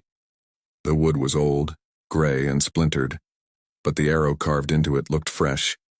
The edges were sharp, the wood inside still pale. I went back to my RV and tried to call my brother in Oregon. No answer. I left a voicemail asking him to call me back, then realized I'd forgotten to tell him where I was. I sent a text. "I'm at Fish Lake National Forest in Utah. Call me when you can." He didn't call back that night. I made dinner, watched another movie, tried to sleep.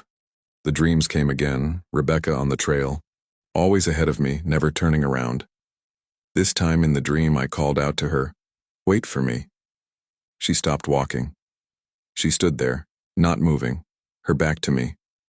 I ran to catch up, but the distance between us never changed. I ran, and she stayed exactly the same distance away. I woke up at 2 a.m., my heart hammering. I got dressed and went outside. It was cold, the kind of October cold that promises winter. My breath came out in clouds. The trail was there, the sign pointing into the darkness. I got my flashlight and walked it. I don't know why. I knew it was stupid going into the woods alone at night, but I couldn't shake the feeling that I needed to, that something was waiting for me there. The flashlight beam cut through the trees, throwing long shadows. I found the first carving again, 9/14/2019 DM. Then the others in sequence, each one marking another date, another set of initials. I walked past the last carving, the one from 2023, and kept going. The trail continued deeper into the forest. After a while, I noticed something strange. There was no underbrush, no fallen leaves or dead branches, just bare dirt and the trees on either side. It looked maintained, but the ranger had said there was no trail here. I checked my watch, the new one I'd bought in town, digital, supposed to be accurate. It was 2:47 a.m. I walked for another 10 minutes, then my flashlight caught something up ahead. A shape in the darkness standing on the trail. I stopped. It was a person. A man, I thought, though it was hard to tell in the shadows. He was just standing there, not moving. "Hello," I called. He didn't respond. I took a step closer. The flashlight beam reached him, and I saw his face. He looked about my age, maybe older, gaunt with hollow eyes and skin that looked gray in the flashlight beam. He was wearing hiking clothes, cargo pants, a fleece jacket, boots. "Are you okay?" I asked. He stared at me for a long moment, then smiled. It wasn't a friendly smile. It was the kind of smile you give when someone asks a question with an obvious answer. "You shouldn't be here," he said. "I'm just walking," I said. "I'm staying at the campground." "You shouldn't be here," he repeated. Same tone, same inflection, like he was reading from a script. "Do you need help?" I asked. He tilted his head, studying me. "How long have you been seeing the trail?" The question caught me off guard. "I noticed it yesterday." "How long have you been seeing it?" he asked again, like I hadn't answered. "2 days," I said. He nodded slowly. "It usually takes longer. You must be close." "Close to what?" He didn't answer. He turned and walked off the trail into the trees, and disappeared. I stood there for a minute, shining my flashlight where he'd gone. There was no sign of him, no sound of footsteps or branches breaking. I checked my watch. 3:02 a.m. I'd been on the trail for 15 minutes, but it felt like longer. I turned around and walked back. My RV appeared through the trees almost immediately, like I'd never left. The walk back took maybe 2 minutes. My watch said 3:04. I went inside, locked the door, and sat at the dinette table until sunrise. The next day I packed up the RV. I was leaving. I didn't care that I'd paid for 3 nights. I wanted out. Something was wrong with this place, and I wasn't going to stick around to find out what. I got in the driver's seat, started the engine, and put it in gear. The trail was directly in front of me. I was parked facing away from it toward the campground exit. I hadn't moved the RV. But somehow the trail was now blocking my path, the wooden sign planted in the middle of the road. I put the RV in park, turned off the engine, and got out. The trail sign was exactly where it had been before, at the edge of the campground. My RV was still in the same spot. I got back in and tried again. Same result. The trail appeared in front of me, blocking the way out. I tried backing up, tried turning around. Every direction I pointed the RV, the trail was there. I gave up and parked again. There was one other RV in the campground now, a small Class B van parked about 100 yards away. I walked over and knocked on the door. A woman answered, maybe in her 60s, with short gray hair and glasses. "Sorry to bother you," I said. "I'm having some trouble with my RV. Do you know if there's a mechanic nearby?"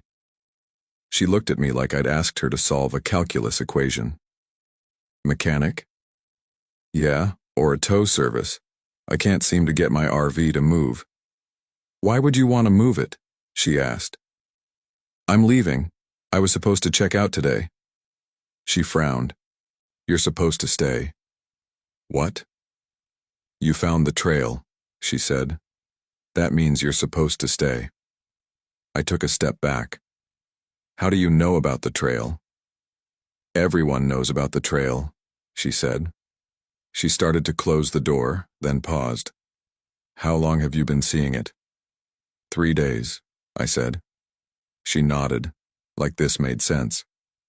"You should walk it. That's what it's for." "What's what for?" She closed the door. I went back to my RV and tried calling my brother again. Still no answer. I tried calling the ranger station. No answer there either. I checked my phone. Full battery, full signal. I sent my brother another text. Something's wrong, I need you to call me. Then I tried to call 911. The call connected, rang twice, and disconnected. I tried again. Same result. I threw my phone across the RV and sat down on the couch. I must have fallen asleep because when I opened my eyes it was dark outside. My watch said 11:38 p.m. I got up and looked out the window. The trail was glowing. Not bright, not like a spotlight, just a faint luminescence like foxfire or phosphorescence. The wooden sign was outlined in pale light, and the path itself seemed to shimmer in the darkness. I watched it for a while, trying to convince myself I was hallucinating. Maybe I was sick. Maybe I'd been sick for months and this was all some kind of fever dream. I checked my phone. My brother had texted back, "Sorry, been busy, everything okay?" I called him immediately. He answered on the third ring. "Hey, what's up?" he said. He sounded normal, unconcerned. "I need you to do something for me," I said. "Sure, what?" "Look up Fish Lake National Forest in Utah. Tell me if there's anything unusual about it." I heard typing in the background. "Okay, looking it up. What am I looking for?" "Anything. Local legends, disappearances, unexplained events." More typing. "I'm seeing. Looks like it's just a regular national forest.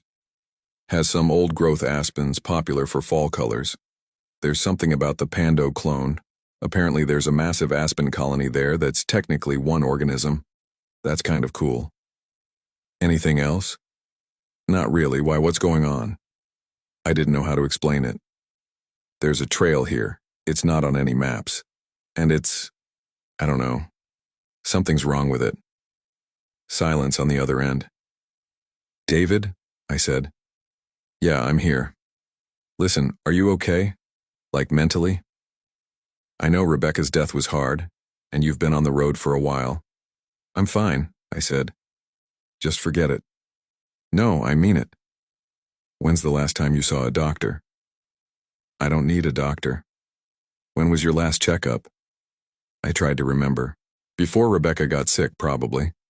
We'd both gone in for routine physicals in early 2023. "A while," I said. "You should get checked out. Find a clinic or something, just to be safe." "Yeah, okay." We talked for a few more minutes, then hung up. I looked out the window again. The trail was still glowing. I went outside. The temperature had dropped, probably below freezing. I could see my breath. I walked toward the trail and the glow intensified as I got closer. When I reached the wooden sign, I stopped. The arrow was pointing into the forest, into the darkness beyond the pale light. I took out my phone and turned on the flashlight. The glow disappeared immediately like it had never been there. I turned off the flashlight. The glow returned. I stood there for a long time staring at the trail. Then I walked back to my RV and went to bed. The dreams were worse that night. Rebecca on the trail, always ahead of me. But this time when I called to her, she turned around. Her face was wrong. Not disfigured, not monstrous. Just wrong. Like someone had tried to reconstruct her from memory and gotten the proportions slightly off. Her eyes were too far apart. Her smile was too wide. "Come with me," she said. I woke up screaming. It was 3:06 a.m. I got up, got dressed, and went outside. I didn't know what else to do. I couldn't sleep, couldn't think, couldn't function. The trail was there, glowing softly in the darkness. This time I walked it. I don't know why. Maybe I was tired of fighting it. Maybe I thought if I just walked the whole trail, whatever it was, it would let me go. The glow lit the path ahead of me, bright enough to see by. I passed the carved dates, the initials. I passed the spot where I'd seen the gaunt man. I kept walking. The trail went on longer than it should have. I walked for what felt like an hour, maybe more. The trees never changed. The path never curved. Then I saw someone ahead of me. It was the woman from the RV, the one with gray hair. She was walking slowly, her back to me. "Hello?" I called. She didn't turn around. I walked faster, trying to catch up. She maintained the same distance ahead, just like Rebecca in my dreams. "Wait," I said. She stopped. I approached her carefully. When I got within a few feet, She turned around. It was her face, but it was wrong. Same problem as Dream Rebecca, proportions slightly off, smile too wide. You're almost there, she said. Almost where? The end. What is this place? I asked. She tilted her head. Don't you know? No. This is the trail for people like us. Like us? The dying, she said. I felt something cold settle in my stomach. I'm not dying. She smiled that too wide smile. Everyone's dying, but we're close. That's why we can see it. That's not true, I said. When's the last time you felt good? She asked. Really good, not just okay. I tried to remember, before Rebecca got sick maybe, or during. I'd been so focused on taking care of her I hadn't paid attention to myself. I'm fine, I said. When's the last time you had an appetite? I'd been eating less, but that was just stress, grief. When's the last time you didn't feel tired? I was always tired lately, but that was normal when you weren't sleeping well. How much weight have you lost? I looked down at myself. My clothes were loose. I'd noticed that, but I'd thought it was from not eating regularly, from living on the road. You know, she said softly. Deep down, you know. No, I said. She turned and started walking again. I watched her go, disappearing into the glowing path ahead. I stood there for a long time. Then I turned around and walked back. The walk back took 2 minutes. My RV was right there, waiting. I got inside and turned on all the lights. I looked at myself in the bathroom mirror. I looked thin, gaunt even. My face was hollow, my eyes sunken. How long had I looked like this? How had I not noticed? I pulled up my shirt and looked at my torso. Ribs visible, hip bones prominent. I got on the bathroom scale. It was an old one, analog, probably not accurate. The needle settled at 147 pounds.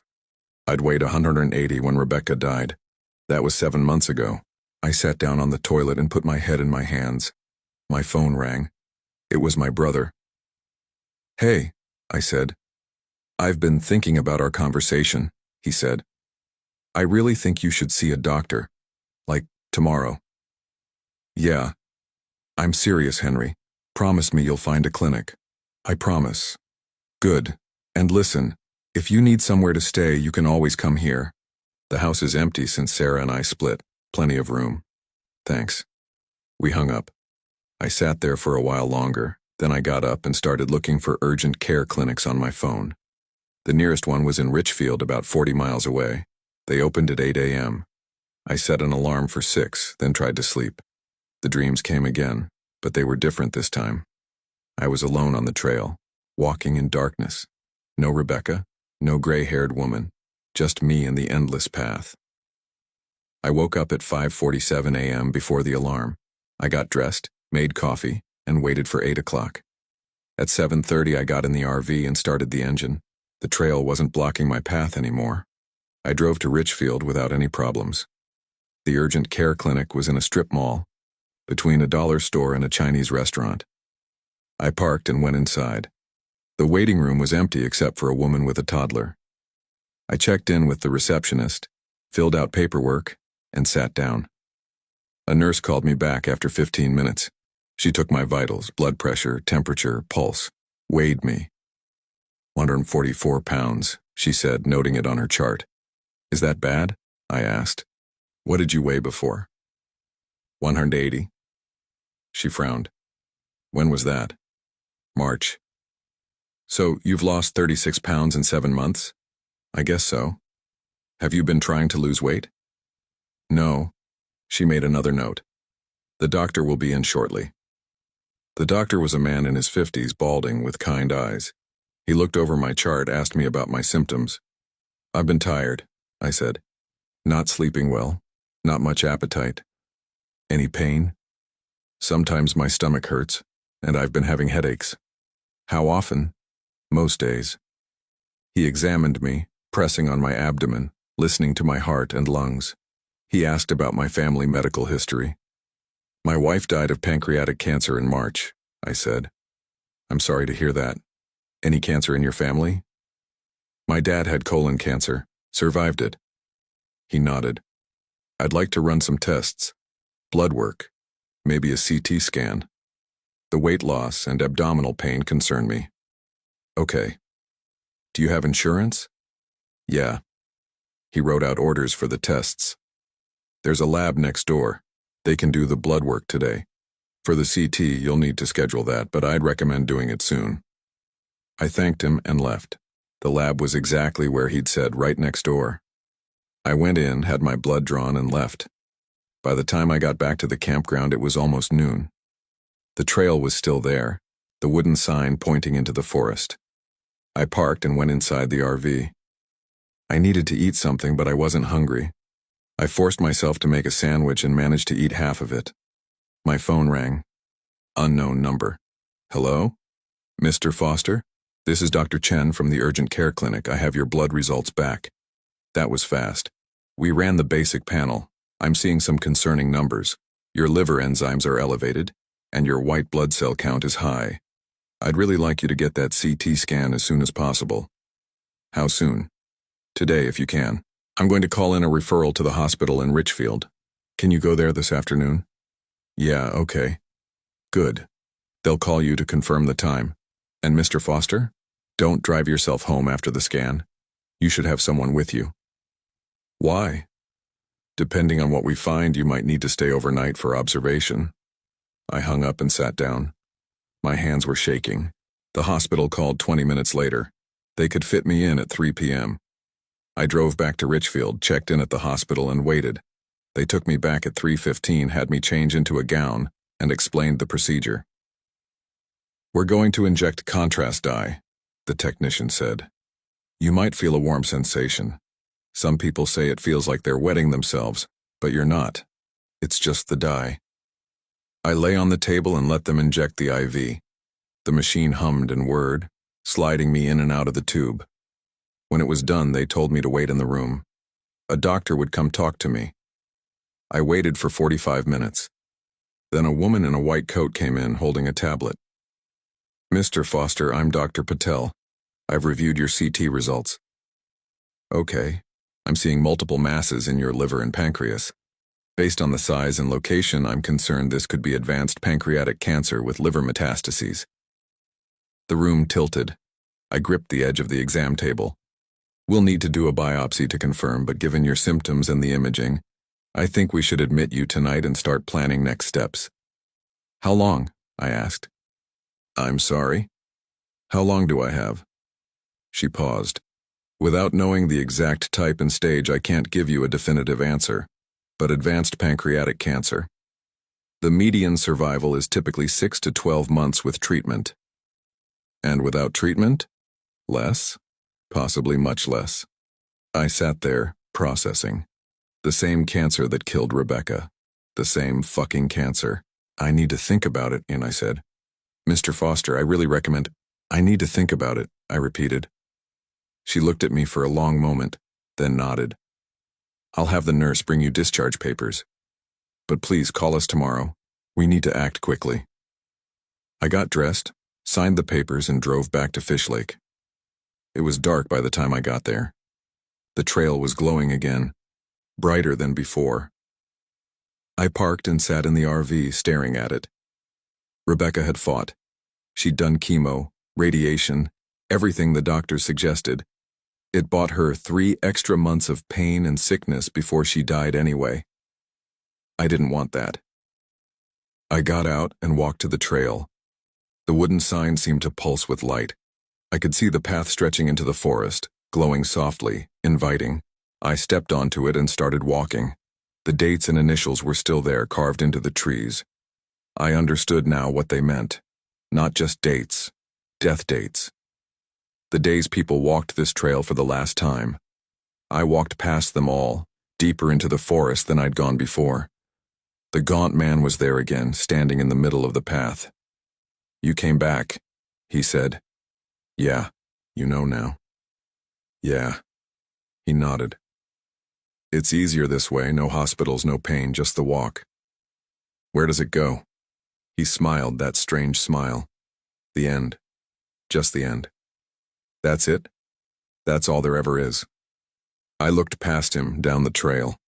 The glow continued as far as I could see, disappearing into darkness. What if I don't want to walk it?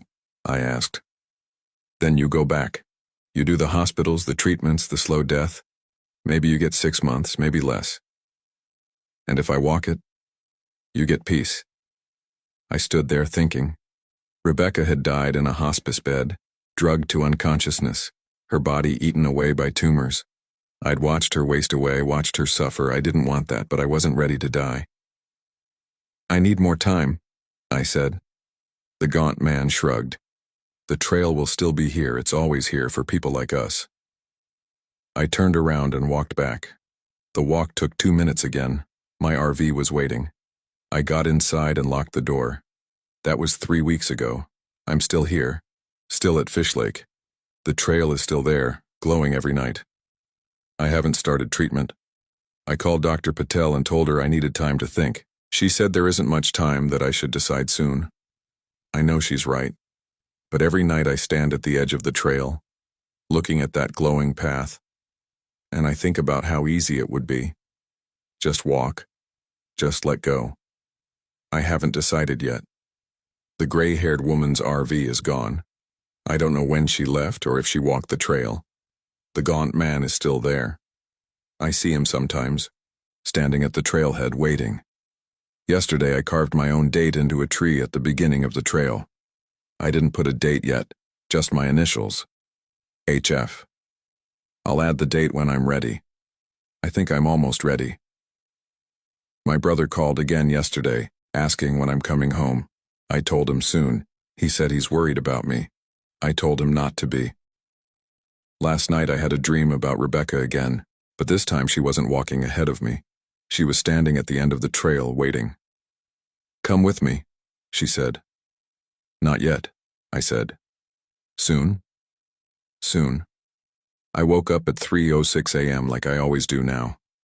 I got dressed and went outside. The trail was there, glowing brighter than I'd ever seen it. I walked to the edge and stood there looking at the path. I could see Rebecca at the end, just like in the dream. Or maybe I was imagining it. I don't know anymore. I took one step onto the trail, then another. The dates and initials passed by, markers of the people who'd walked before me. I added my own to the collection as I passed, carved fresh into the bark. 11/05/2024. HF, today's date. I kept walking. The trail stretched ahead, glowing softly, leading somewhere I couldn't see. Rebecca was there at the end. I was sure of it now. I just had to keep walking. Behind me I could hear my RV, the generator humming quietly. I could turn back, go to the hospital, start treatment, fight. But I was tired of fighting. I took another step. The trail accepted me, the glow brightening around my feet, and I walked. Tentar novamente.